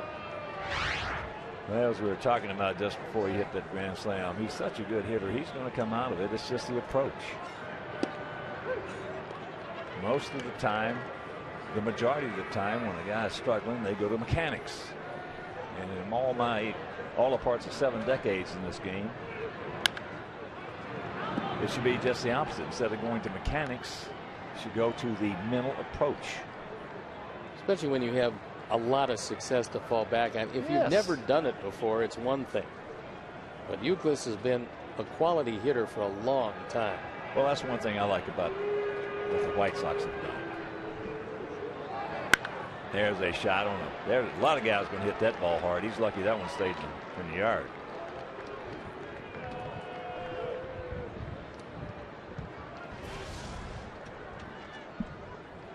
This one hangs right over the middle of the plate. Not much on it on this cool evening. For curveball pitchers, this is not the type of night that they like. So here's Salty Lomacchia. He's 1 for 2, a homer, his 3rd of the year.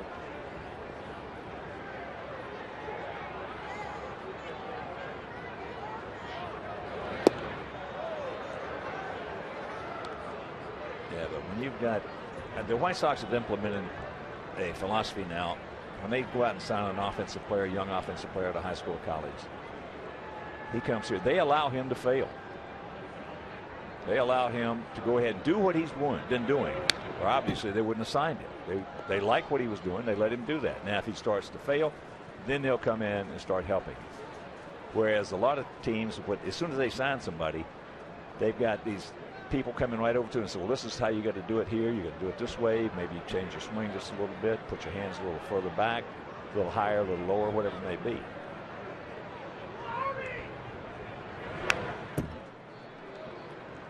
And that is not a good approach.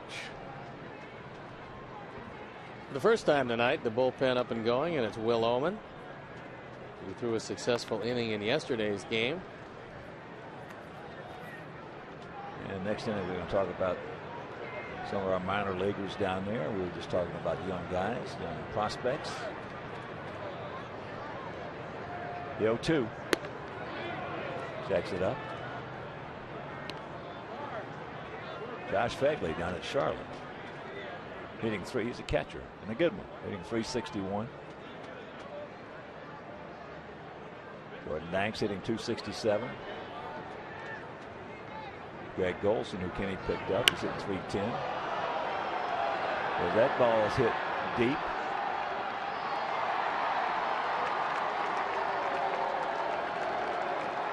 And it is 9-3. Second home run of the ball game. Fourth of the year. 3 runs batted in. 9 for the year. Saltalamacchia pulls the first one and drives this ball to left center field. It's a high fastball. Just not Phillips' night.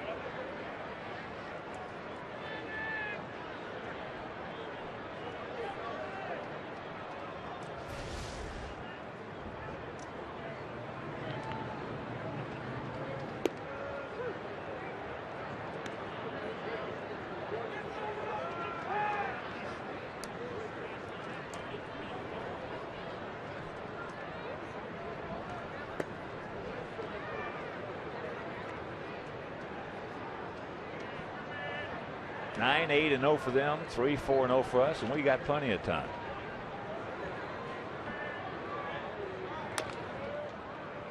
Chops that one foul.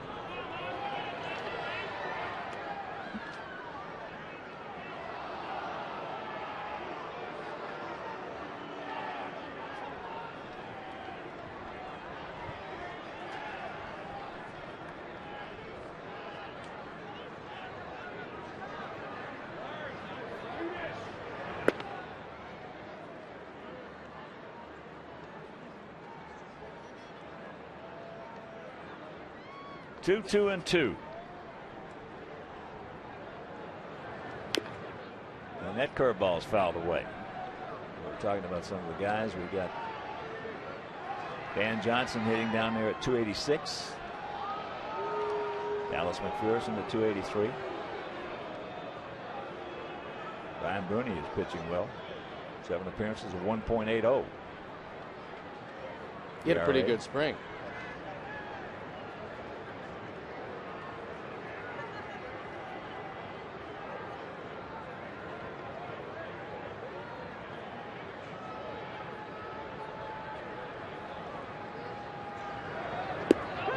He gone. But the opposite field homer by Jared Saltalamacchia. We're halfway home. We got him right where we want him.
Member FDIC.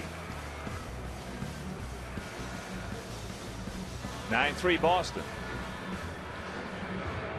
Dunn, Konerko, Pierzynski, Rios. And hopefully 4 or 5 others here in the bottom of the 5th. Got the modified shift on. Breaking ball strike.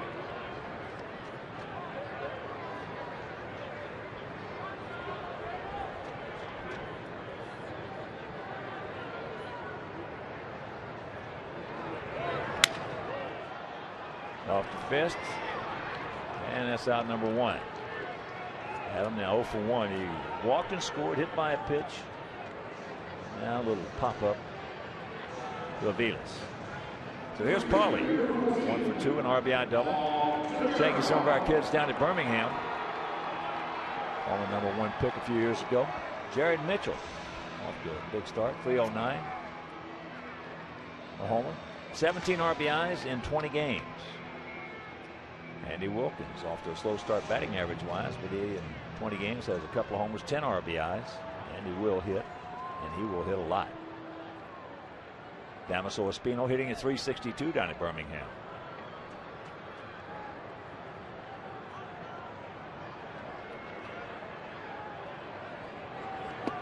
Pauly takes first pitch strike. Chase Thompson down at Winston-Salem. 18 games, has 3 homers, 11 RBIs. Brady Shoemaker hitting at 369, 3 homers, 11 RBIs there.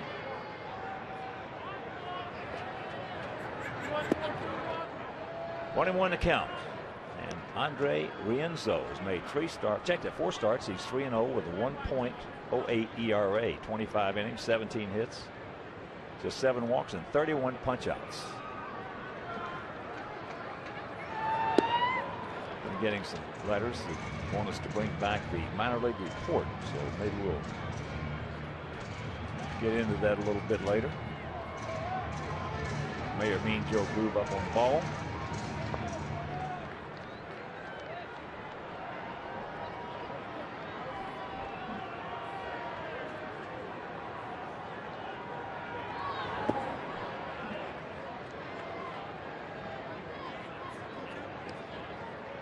With Will Oman continuing to throw in the bullpen, that's going to be it for Philip Humber.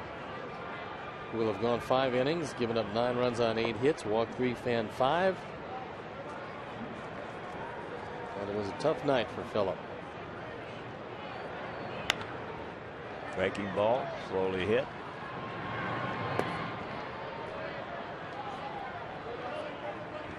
Two down. And a reminder, stay connected to your White Sox all season long. Like us on Facebook, follow us on Twitter, pin us on Pinterest. Steve's favorite. And we blog our unique Tumblr content. Visit whitesox.com/connect today. I'm reblogging that Tumblr right now. As we speak. I could just figure out what that means.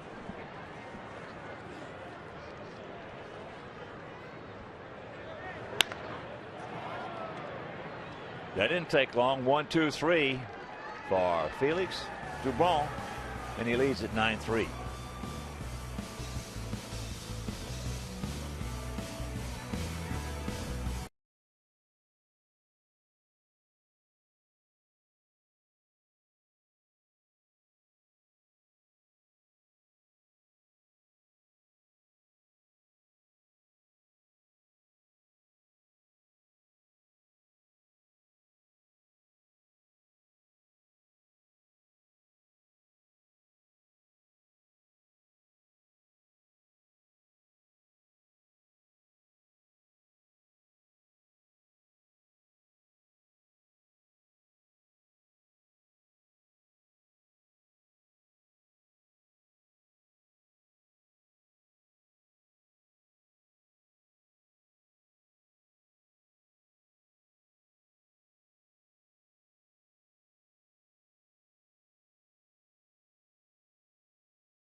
Homa, no record, 8.31 ERA on for the 9th time.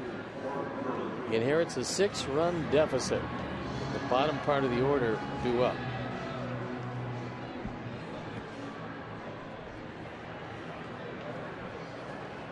Marlon Byrd. Then back to the top of the order with Aviles and Sweeney.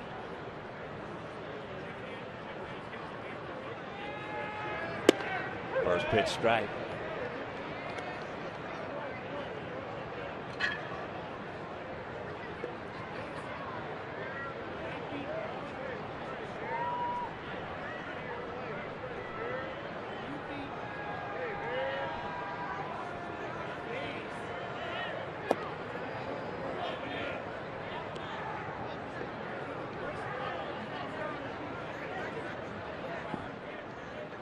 Bird has gone out to right and struck out. Now feels straight up, about equidistant.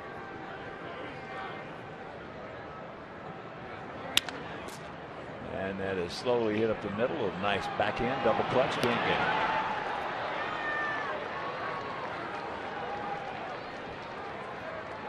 That one goes as a base hit. Tough play, even if Gordon comes up with it cleanly. Right there, the double clutch, and no chance.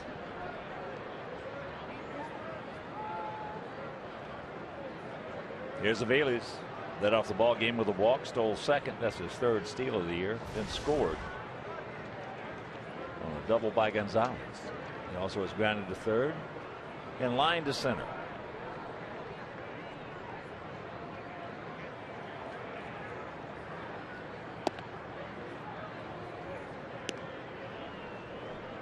Very early in this one, it became apparent that it was not going to be Phillips' night.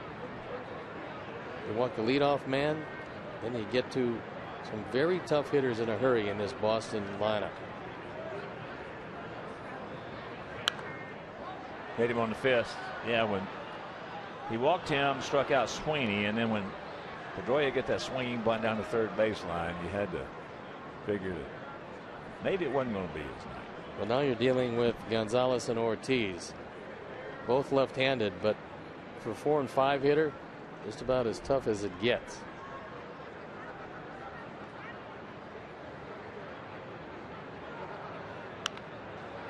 Another fister. This one fouled back right underneath Steve.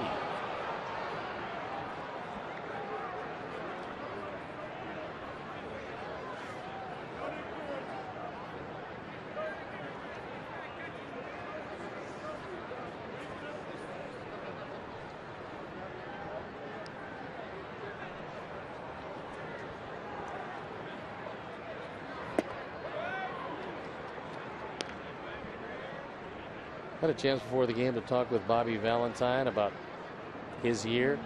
Hasn't started off real well for him, but he's been around a long time. He's a tough guy, and he will make it through. Should be. Take your time, boys.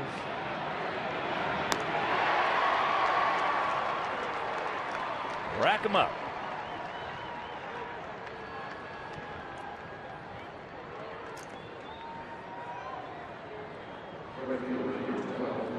First double play that Aviles has grounded into this year. And the 16th turn by our Sox. Well, Bobby, I've known Bobby a long time. And Bobby is a guy who's going to. There's a ground ball. So Sweeney is retired, and that'll retire the side. We'll go to the bottom of the 6th, trailing by 6.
Comes in to play left field.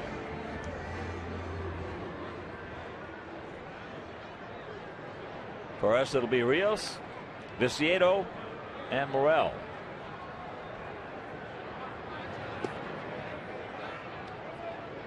But getting back to Bobby. Bobby, as you mentioned, Bobby is a very strong.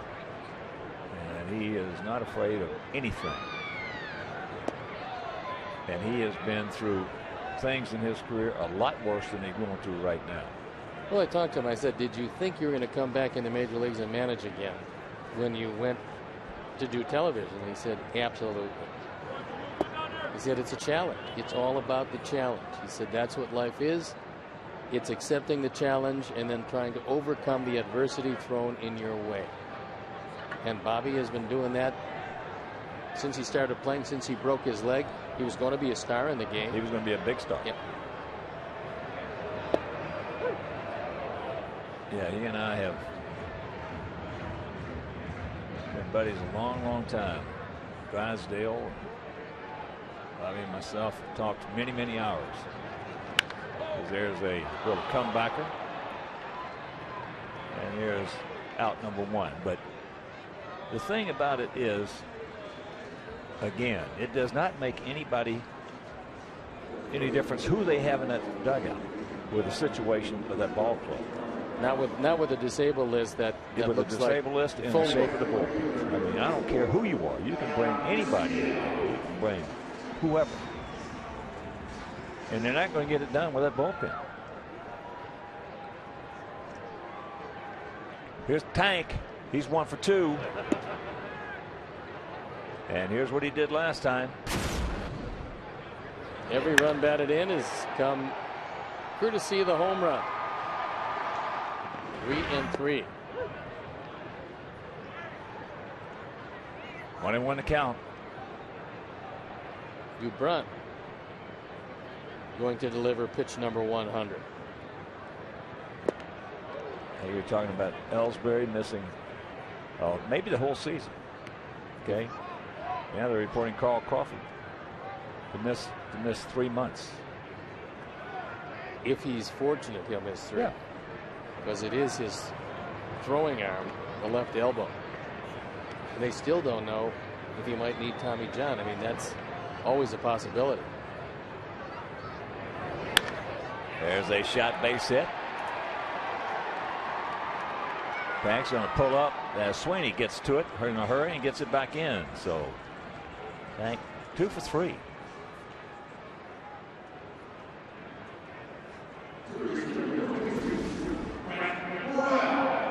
Pulled his home run, took that fastball inside out swing.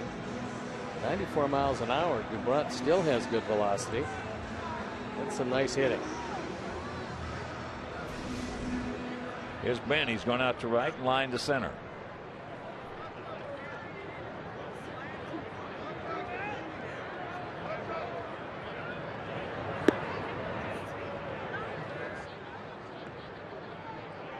I would think after a few breaking balls that were less than biting, Bob McClure might be thinking about making that call to the pen and warming somebody up.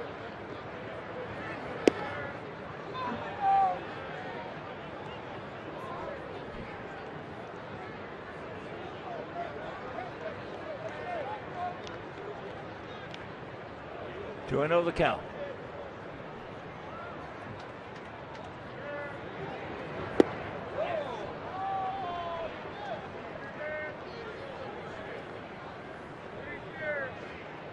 Back him on deck. Just turning in. Red Sox 2 in the first, 5 in the third, 2 in the fifth. We scored 1 in the first, 1 in the third, 1 in the fourth. And that's popped up into short right field.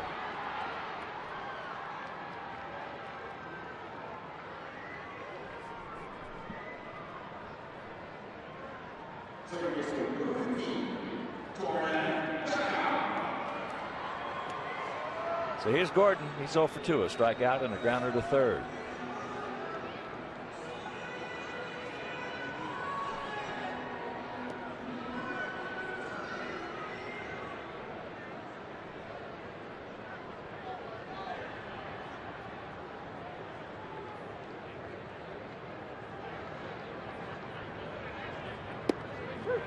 First pitch strike.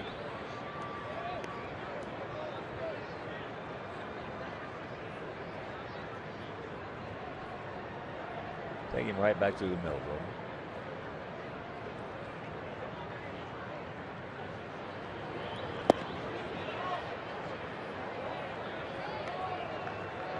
And as symptomatic when you're struggling, 0-2 the count. You also take the good one, swing at the bad one. All those things add up to struggle.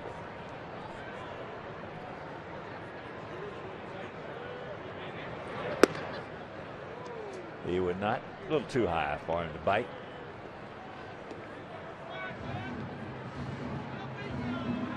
Baltimore beat Toronto 5-2. Orioles having a terrific start to 12 this and year. 7.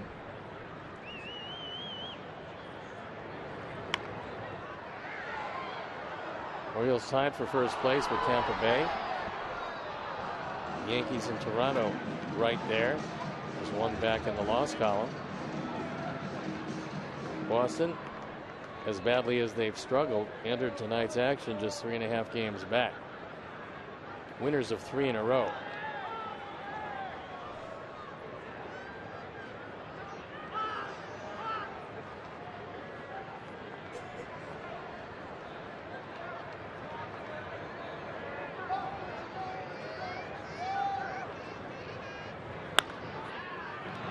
Left side, Euclid, Pedroia, and that'll retire the side. We're into the 7th. Not good.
Oh, for us, it'll be Pedroia, Gonzalez, and Ortiz to face Will Oman.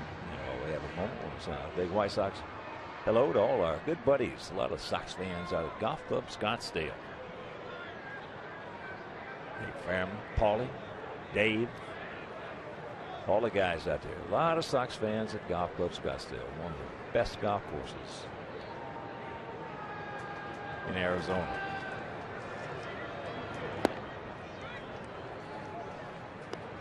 Breaking ball, no. 1-0 the count to Pedroia, who was 1 for 3 with a run scored.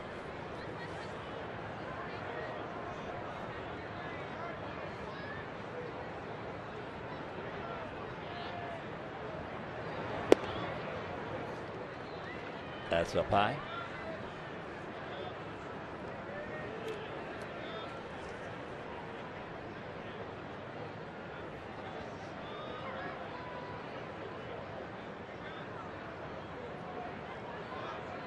2-0 pitch.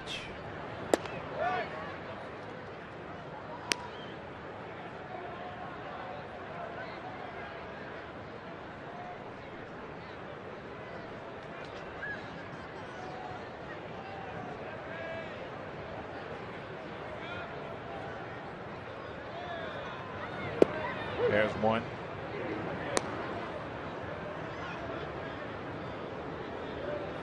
Sox bullpen up and going. Zach Stewart loosening in the pen.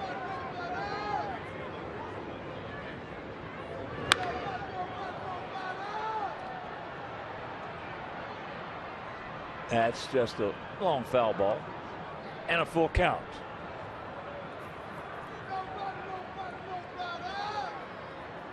Art Kushner standing there next to Juan Nieves.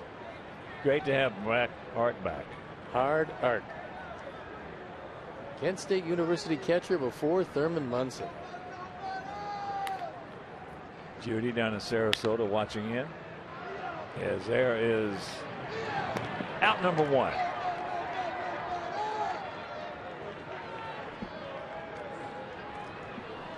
He is a funny man. I want to tell you, when he's around guys, now he's not that funny when he's around mixed company, of course. But when he's around guys, there's nobody funnier. He had guys in the plane last night in stitches. Junichi Tazawa listening in the pen.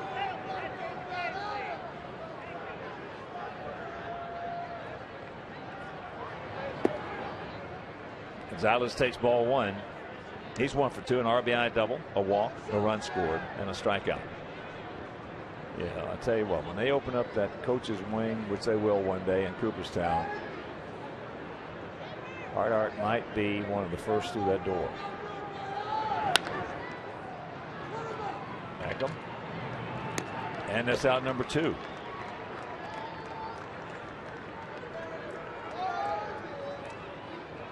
There he is on the right, along with Juan Nieves, has been doing such a terrific job down in that bullpen coaching position. You know, when he was with us and I had come to the ballpark and I didn't feel good or I had a bad mood or whatever, I'd go talk to him for about 5 or 10 minutes and I felt great. Ortiz. Will Lohman, that didn't take long. 1, 2, 3, 7th inning stretch. 9-3 Boston.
Junichi Tazawa on the hill.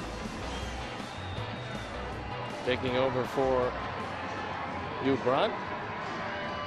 Pitched a pretty solid game, limiting the Sox to 3 runs on 5 hits through 6 innings. Here's a look at Tazawa on for the third time. Throwing the ball very well. Because the Sox look anywhere for some bullpen help. Well, he's 25 years old.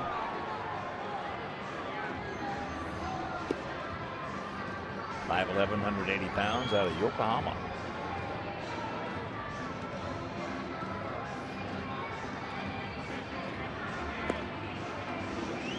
It's a 6-run lead for the Red Sox. That's Philip Humber. Coming off that perfect game. He walked the leadoff hitter. If you're just tuning in, Mike Aviles. He stole second. Strikeout by Sweeney. Then Pedroia had a swinging bunt single down the line. A double by Gonzalez. A single by Ortiz. They led it 2-0. They scored one in the bottom of the first.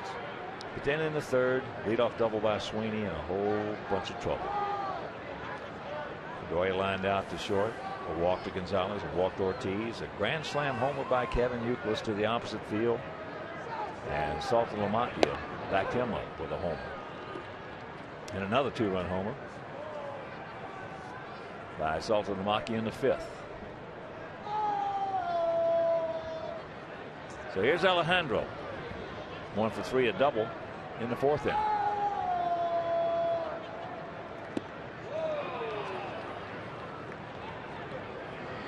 Oh, 2 to count.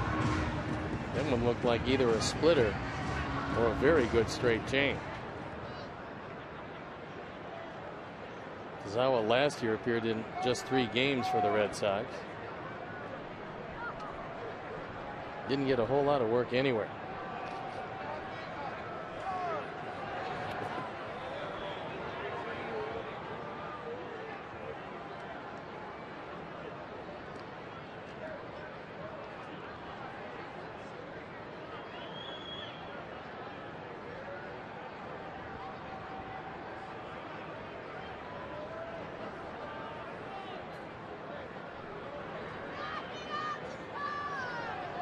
Start us off right here, Alejandro.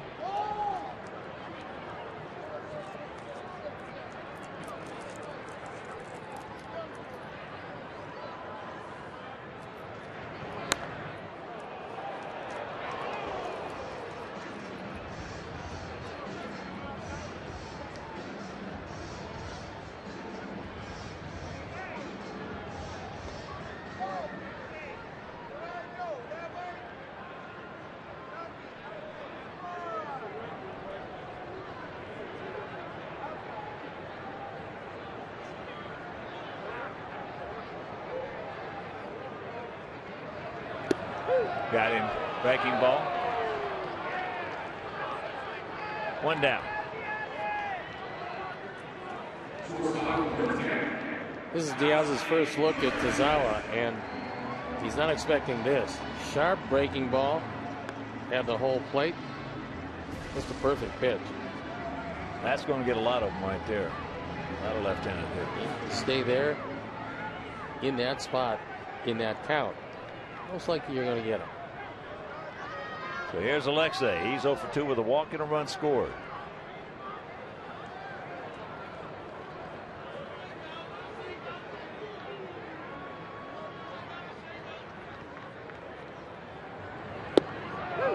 Takes first pitch strike.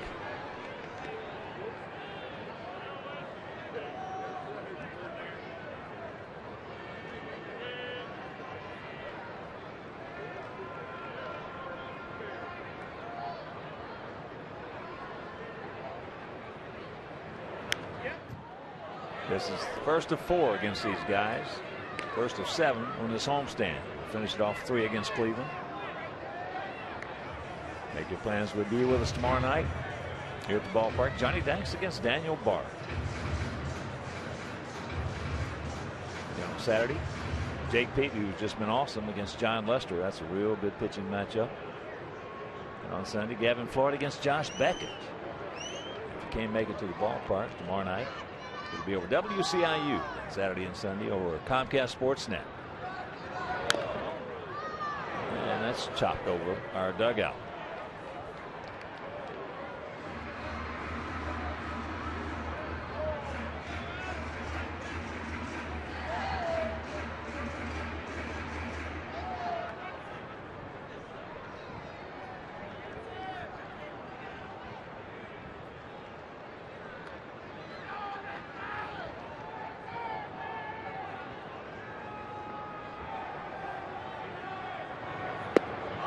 It's up high.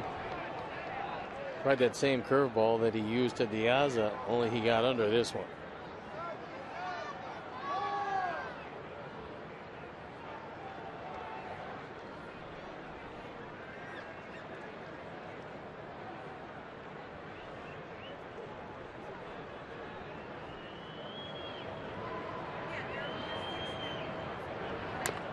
And that's chop foul.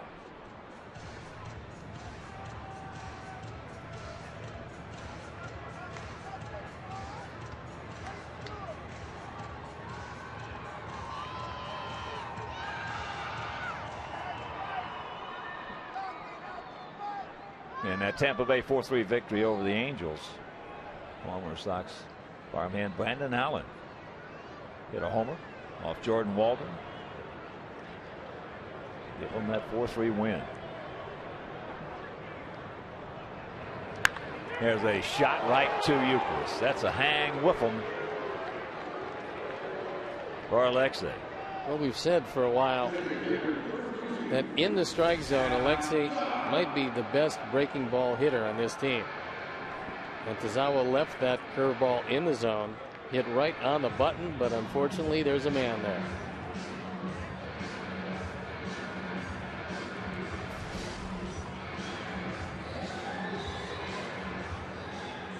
So here's Adam. He has walked, scored in the first inning. He was hit by a pitch in the third, and he popped a short in the fifth. Once again, that modified shift.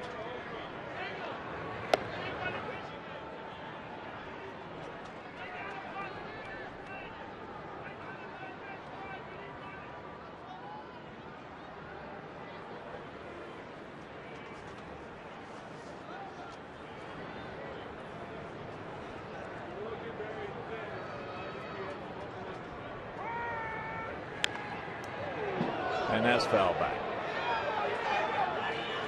21 to count.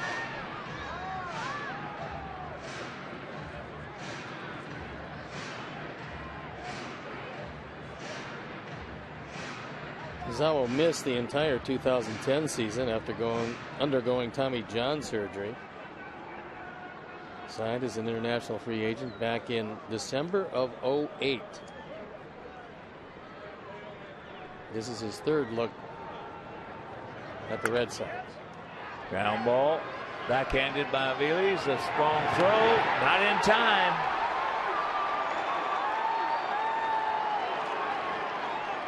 Adam Dunn with an infield single. Yeah, you can put that one in a very small handful of infield hits that Adam's going to get this year.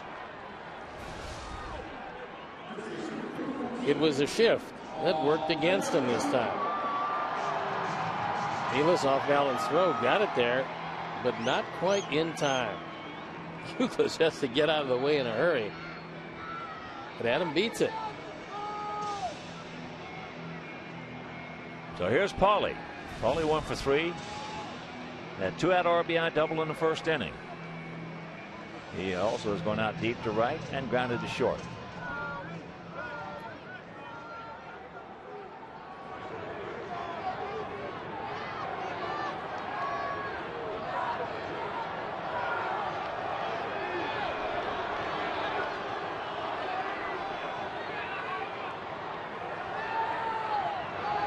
There's a shot base hit. Adam will pull up at second. So 2 on, 2 out. And that'll bring up AJ.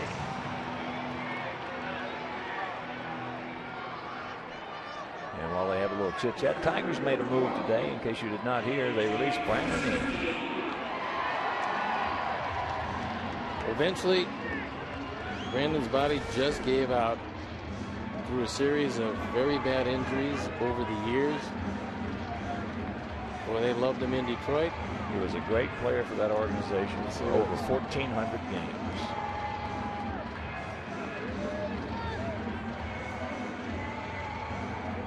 So here's AJ, a walk, an RBI single, and a grounder to first. But with Detroit off with not near as good a start as they thought they were going to have, they were forced to make some moves. They're only 10-9.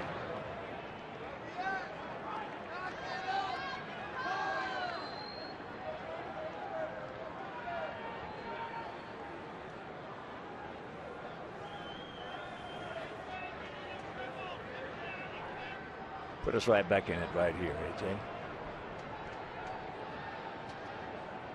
2 on, 2 out, and a 1-0 pitch. Had him way out in front.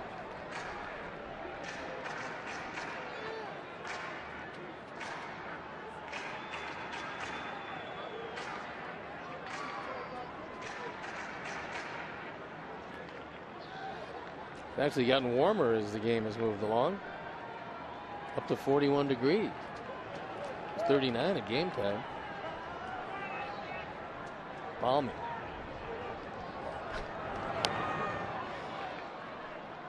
One and two.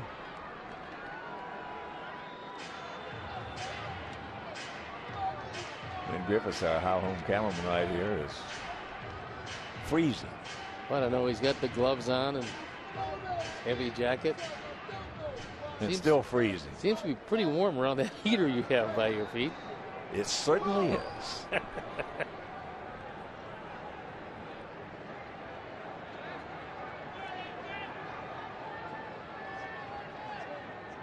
One, two.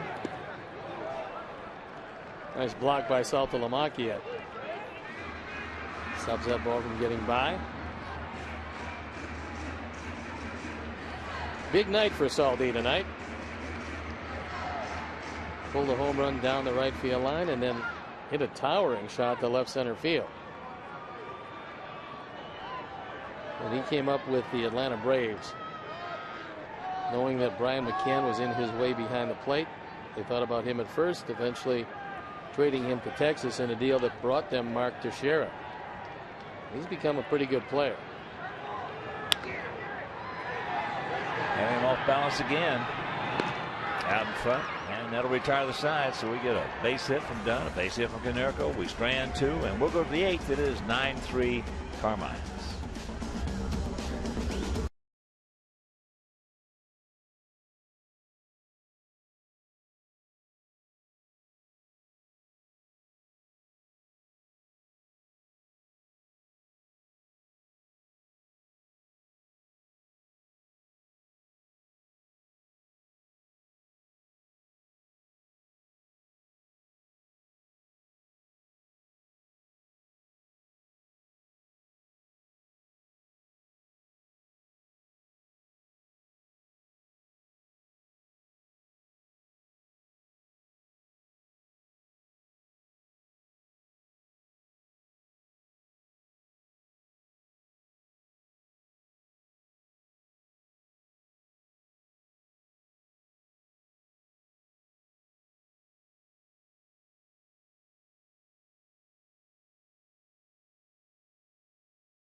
And we've got a new pitcher, Zach Stewart. He's 0-1, ERA an even 3 on for the 4th time.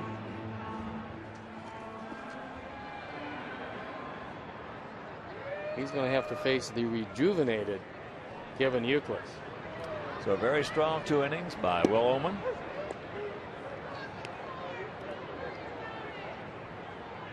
As the count 0-1 to you. The grand slam homer in the 3rd, a single and a run scored in the 5th. Grand slam to the opposite field.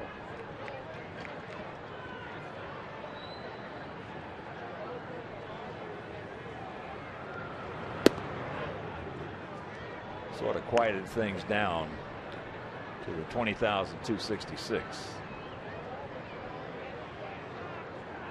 Well, it was 2-1 at the end of the first half.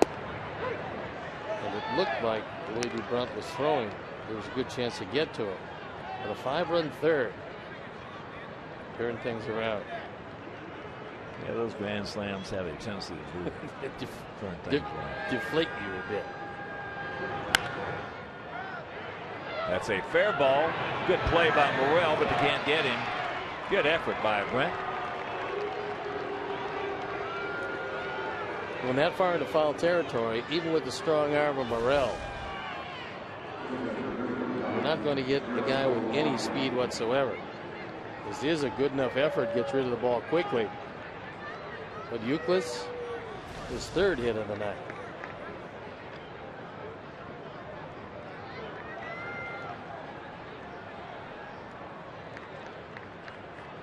Saltalamacchia, 2 for 3, a solo homer in the third, a 2-run homer in the fifth. And has 4 on the season, 9 RBIs. As there's strike one.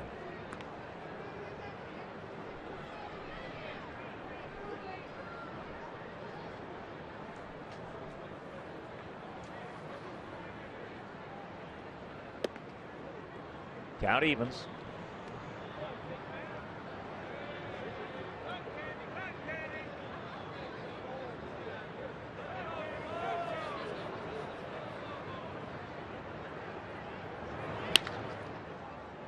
Should be, and rack him up.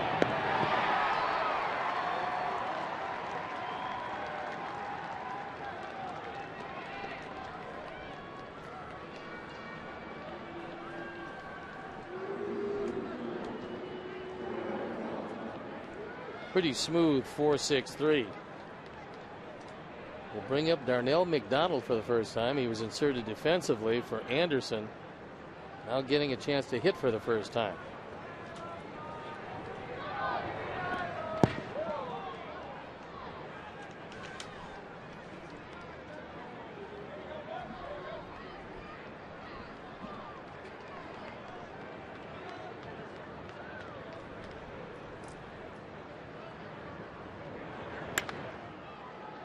Ate him up. Beckham's got him. And a nice inning for Zach Stewart. We go to the bottom of the 8th. We need to do some hitting.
This Saturday at 6:10 p.m. Enjoy a post-game fireworks display presented by Invesco. That's this Saturday. Our White Sox against their Red Sox. Invesco. Explore intentional investing with Invesco.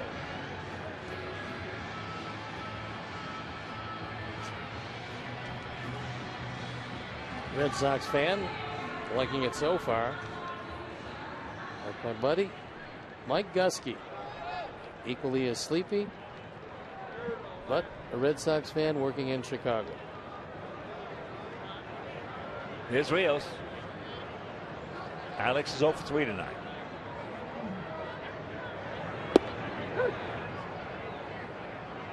Also for Fletch, Ryan, Tom, Bobby Frank, some of our security guys picked a click tonight.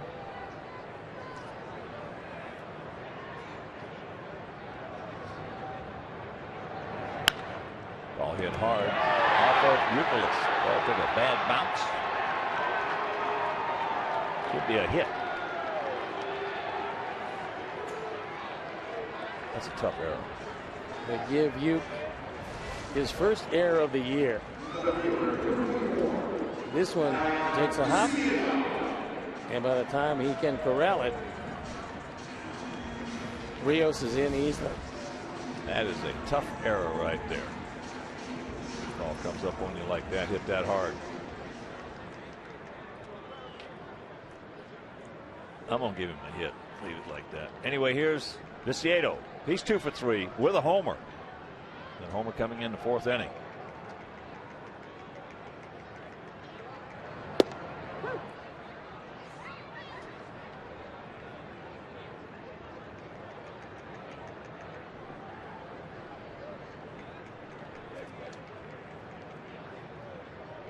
Viciedo also hit a line shot single to right.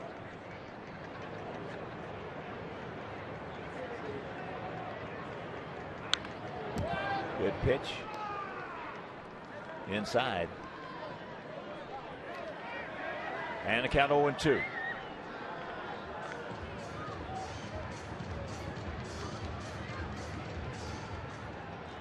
Brett Morrell in the on deck circle. If he can keep it alive. Be Gordon Beckham.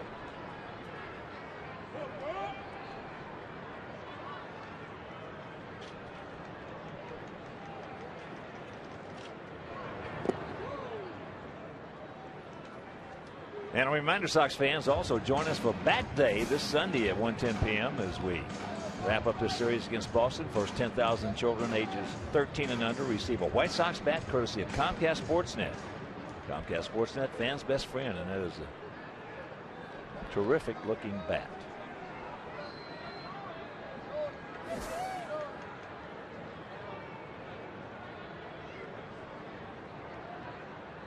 The 1-2 pitch.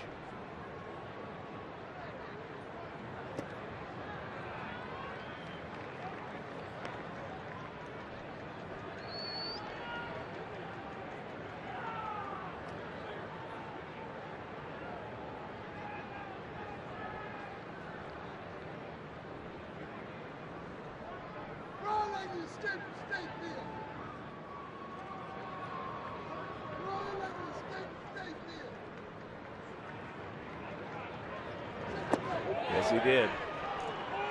And I check it up, and that's out number 1.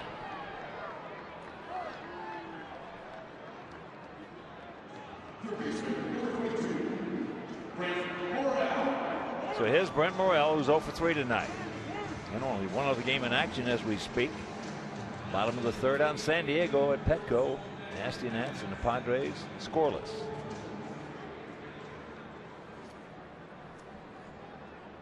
Edwin Jackson on the bump for the Nets. Washington has a 2.5 game lead over Atlanta. A 4-game winning streak on the line coming into tonight's action.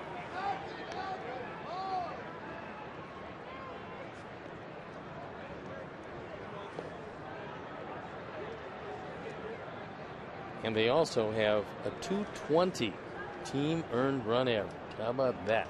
That'll work. I don't care what league you're It'll playing work is in. right.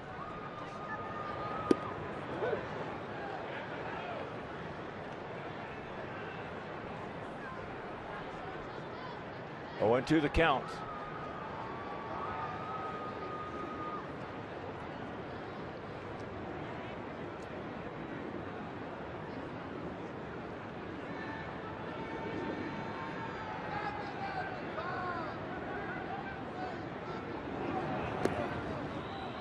Here's another thing that'll win you some games. 18 games played. They've given up a total of 4 home runs. That's pretty good. Franklin Morales, hard throwing left-hander, loosening in the pen. Well, again, I don't care what park you're pitching in. That's a heck of a good pitcher's ballpark in Washington. It is that. I don't care. That's very good. That's popped up. Marlon Byrd coming on. And that's 2 down.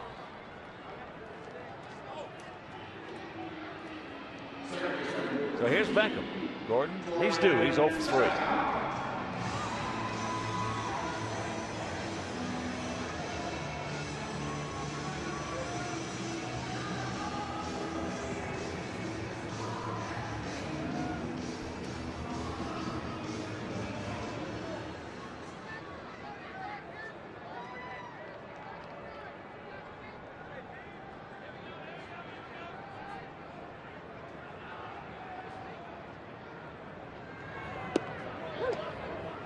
Drops a breaking ball on him, grabs a strike, and the count 0-1.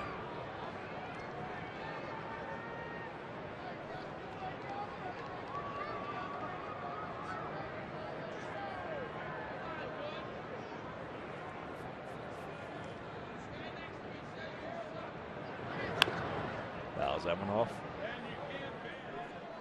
Well, I will say one thing, that Mike Rizzo has done a heck of a job. Well, I had a very good idea as the GM of that ball club that he would be a good general manager when he went over there as the assistant to Jim Bowden after being a scouting director and putting together a very strong Arizona Diamondback team that made it 1 series away from going to the World Series.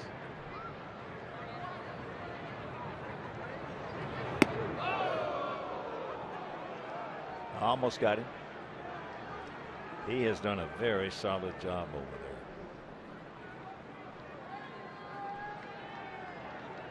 there. Diaz on deck. 9-10-1 for them. 3-7-0 for us. They have hit 3 home runs. We have hit 1. Viciedo for us. Salter Lamacchia twice for them. And Euclid, of course, a grand slam.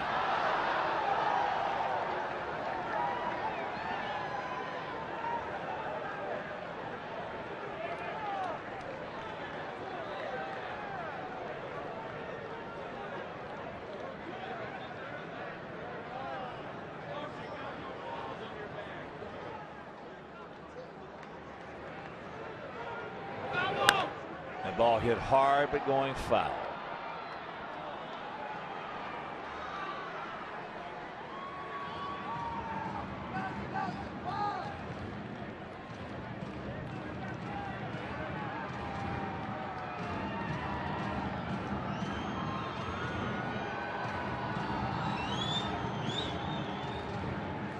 Keep it going, Gordon. Come on.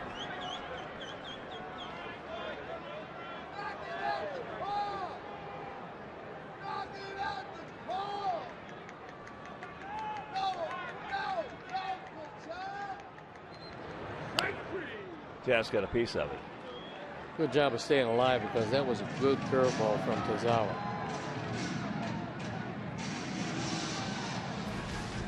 Take a look at the break on this one. Diving down and away in a perfect spot. The Xfinity pitch tracks shows you it's tough to stay alive on a pitch. That's a perfect pitcher's pitch. Where do the Nats rank defensively over there? They're third.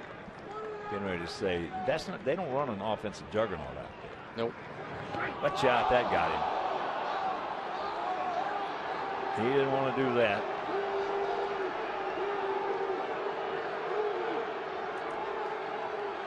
Gordon's okay. He'll go to first base.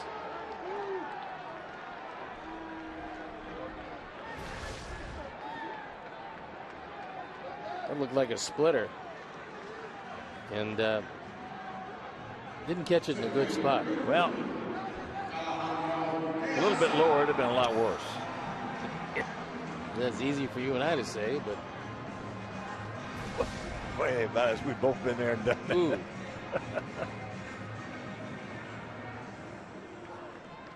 So keep it going, Alejandro. He's 1 for 4. He doubled. Back in the 4th inning.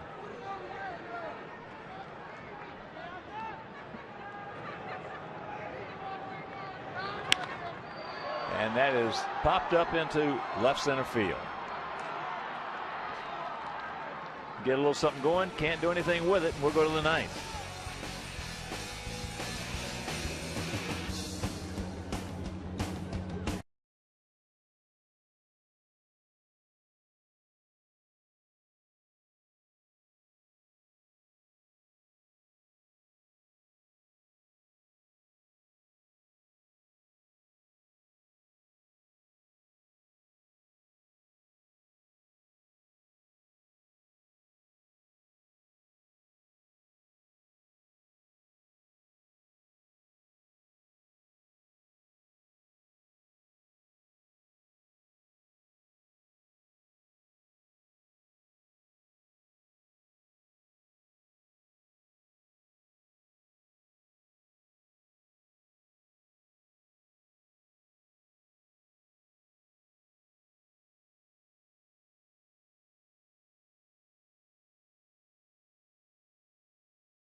Ninth inning in a 9-3 Bo Sox lead.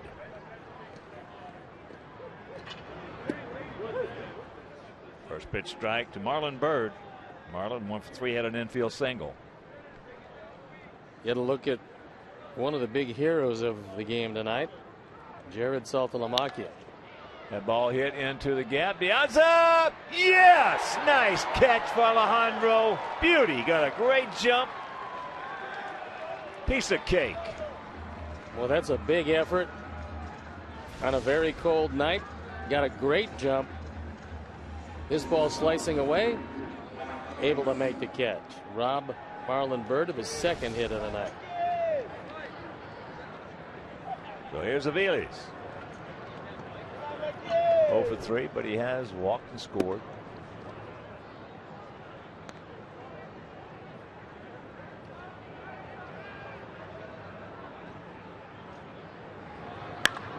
That ball's hit hard.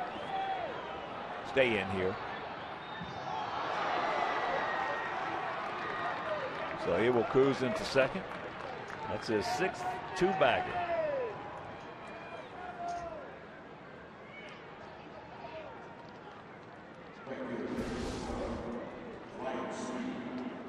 That looked like a splitter that stayed up and it was hit right on the nose.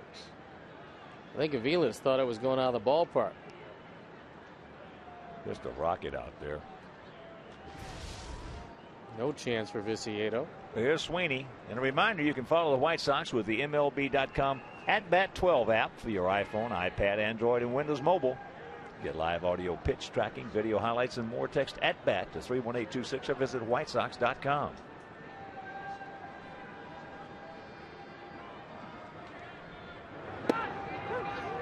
There's a strike to Ryan. He's 1 for 4. He doubled and scored. He started off that 5-run third with that double.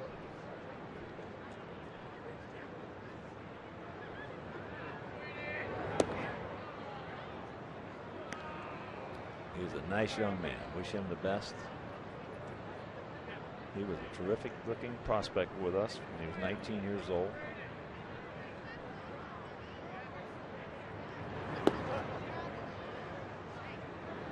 Ryan has never got to the point home run wise that I thought he would. He's got big power. Big power. Well, with 2/3 of their outfield out for the foreseeable future and maybe then some, Ryan should get a chance to play against the right-handers. It's funny how some guys who have big power, when they get in the game, they don't use the same swing. It's amazing.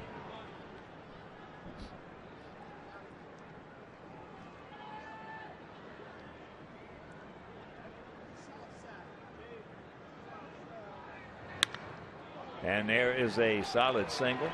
So they're going to wave him around.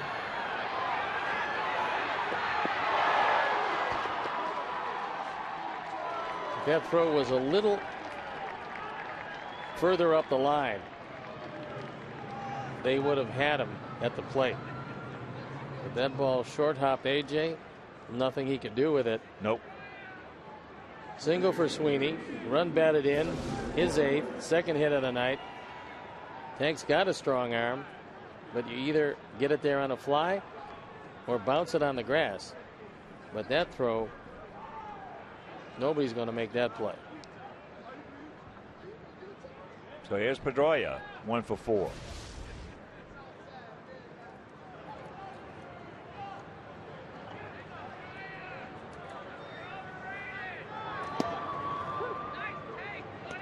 No, when you get a strong arm like Viciedo, you hit it right on the head.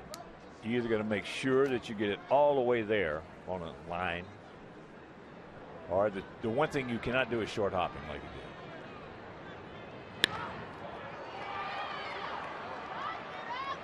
did. Rios, watch out, Alex. Okay. So he'll get it back in, and that is out number 2.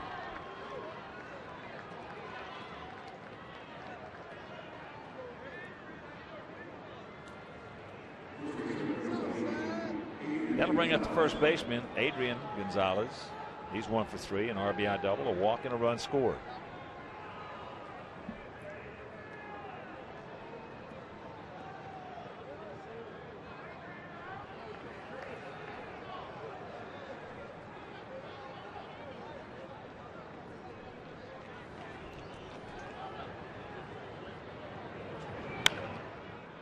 That's out of play left side. 10-12-1 for them, 3-7-0 for us.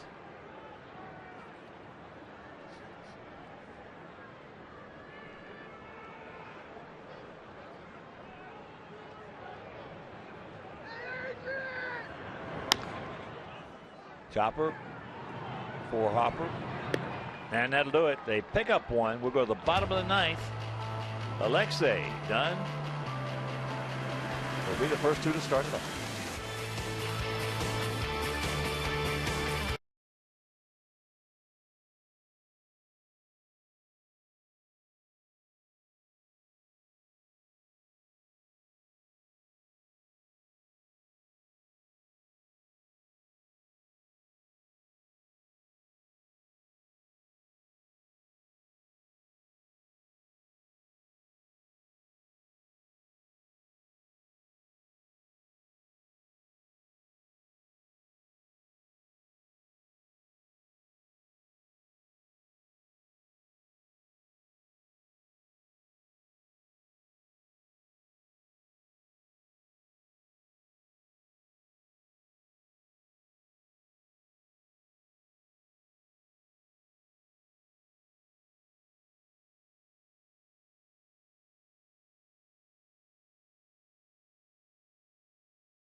In the third inning, he got a breaking ball, wrapped it around the pole in right field.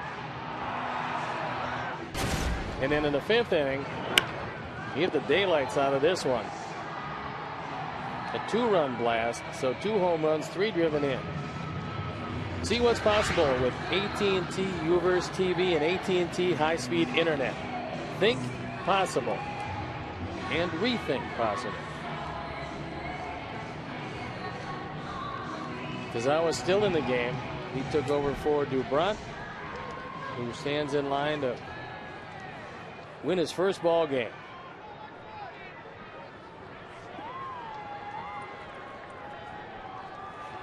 Here's Alexei.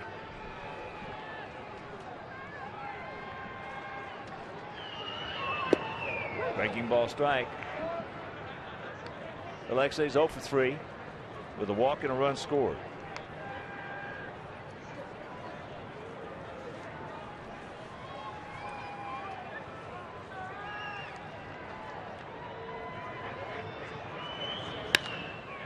Another shot. Last 2 times up, he is just absolutely tattooed.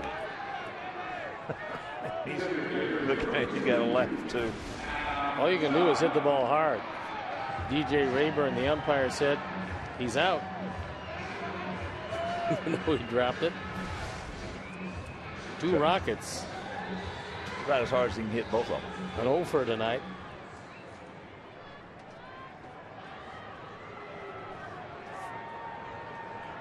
And here's Biggin.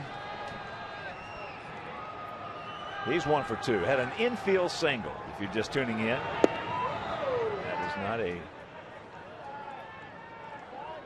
misspoken word there. An infield single.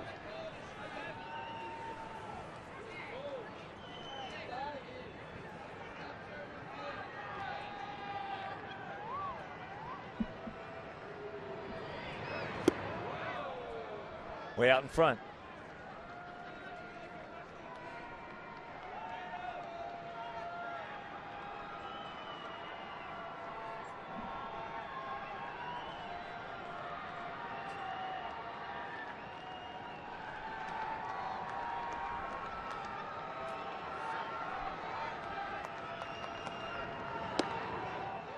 And that's inside.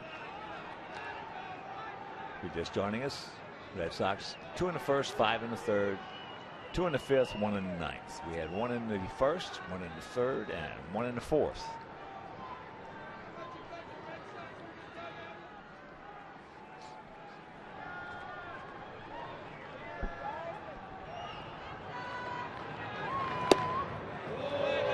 Good eye, checks it up.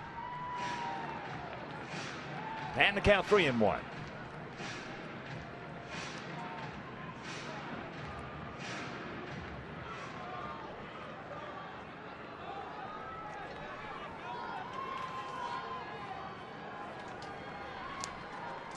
Make your plans to be with us tomorrow night. Johnny Danks on the bump against Daniel Bard.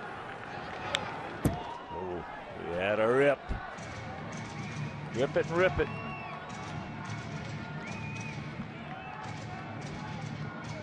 If you can't make it, that game will be over WCIU. And on Saturday, Jake Peavy, who right now is pitching just about as well as anybody, against John Lester. That game on Comcast Sportsnet. Gavin Floyd, who really has pitched well and coming up empty, against Josh Beckett on Sunday.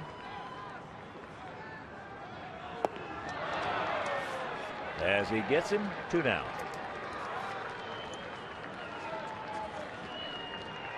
And a reminder, after the game, stay tuned for the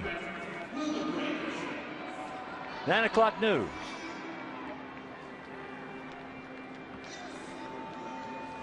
Mark Spolza, Michael Mateer, Tom Skilling with the weather, Dan Rowan for all the sports highlights.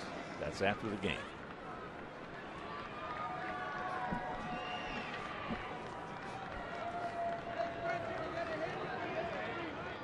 Here's Lillibridge.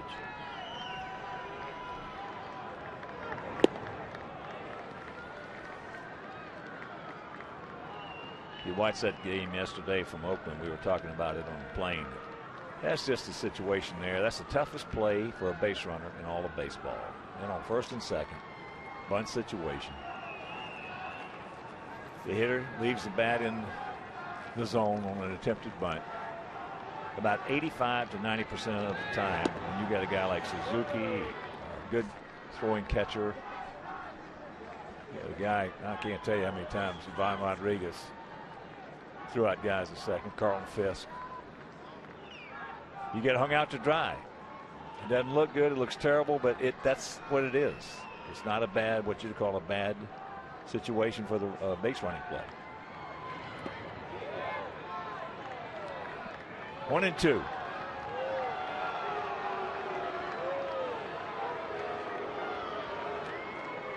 Did you ever use a breaking ball pitch out in that situation? Slider pitch out. Slider pitch out. Yeah. That's right. Slider pitch out because the hitter can't really tell if it's a fastball. The base runner can't tell if it's a fastball, but the catcher knows it's coming, so he moves out. You're not going to get any contact, and your shortstop most likely will move behind the base runner, and you got him. We use that play all the time, and now it's almost non-existent. Well, Slider pitch out. There's a lot of plays that are non-existent. You got him, and that'll do it. This ball game is over. Red Sox win at 10-3, and we'll be back.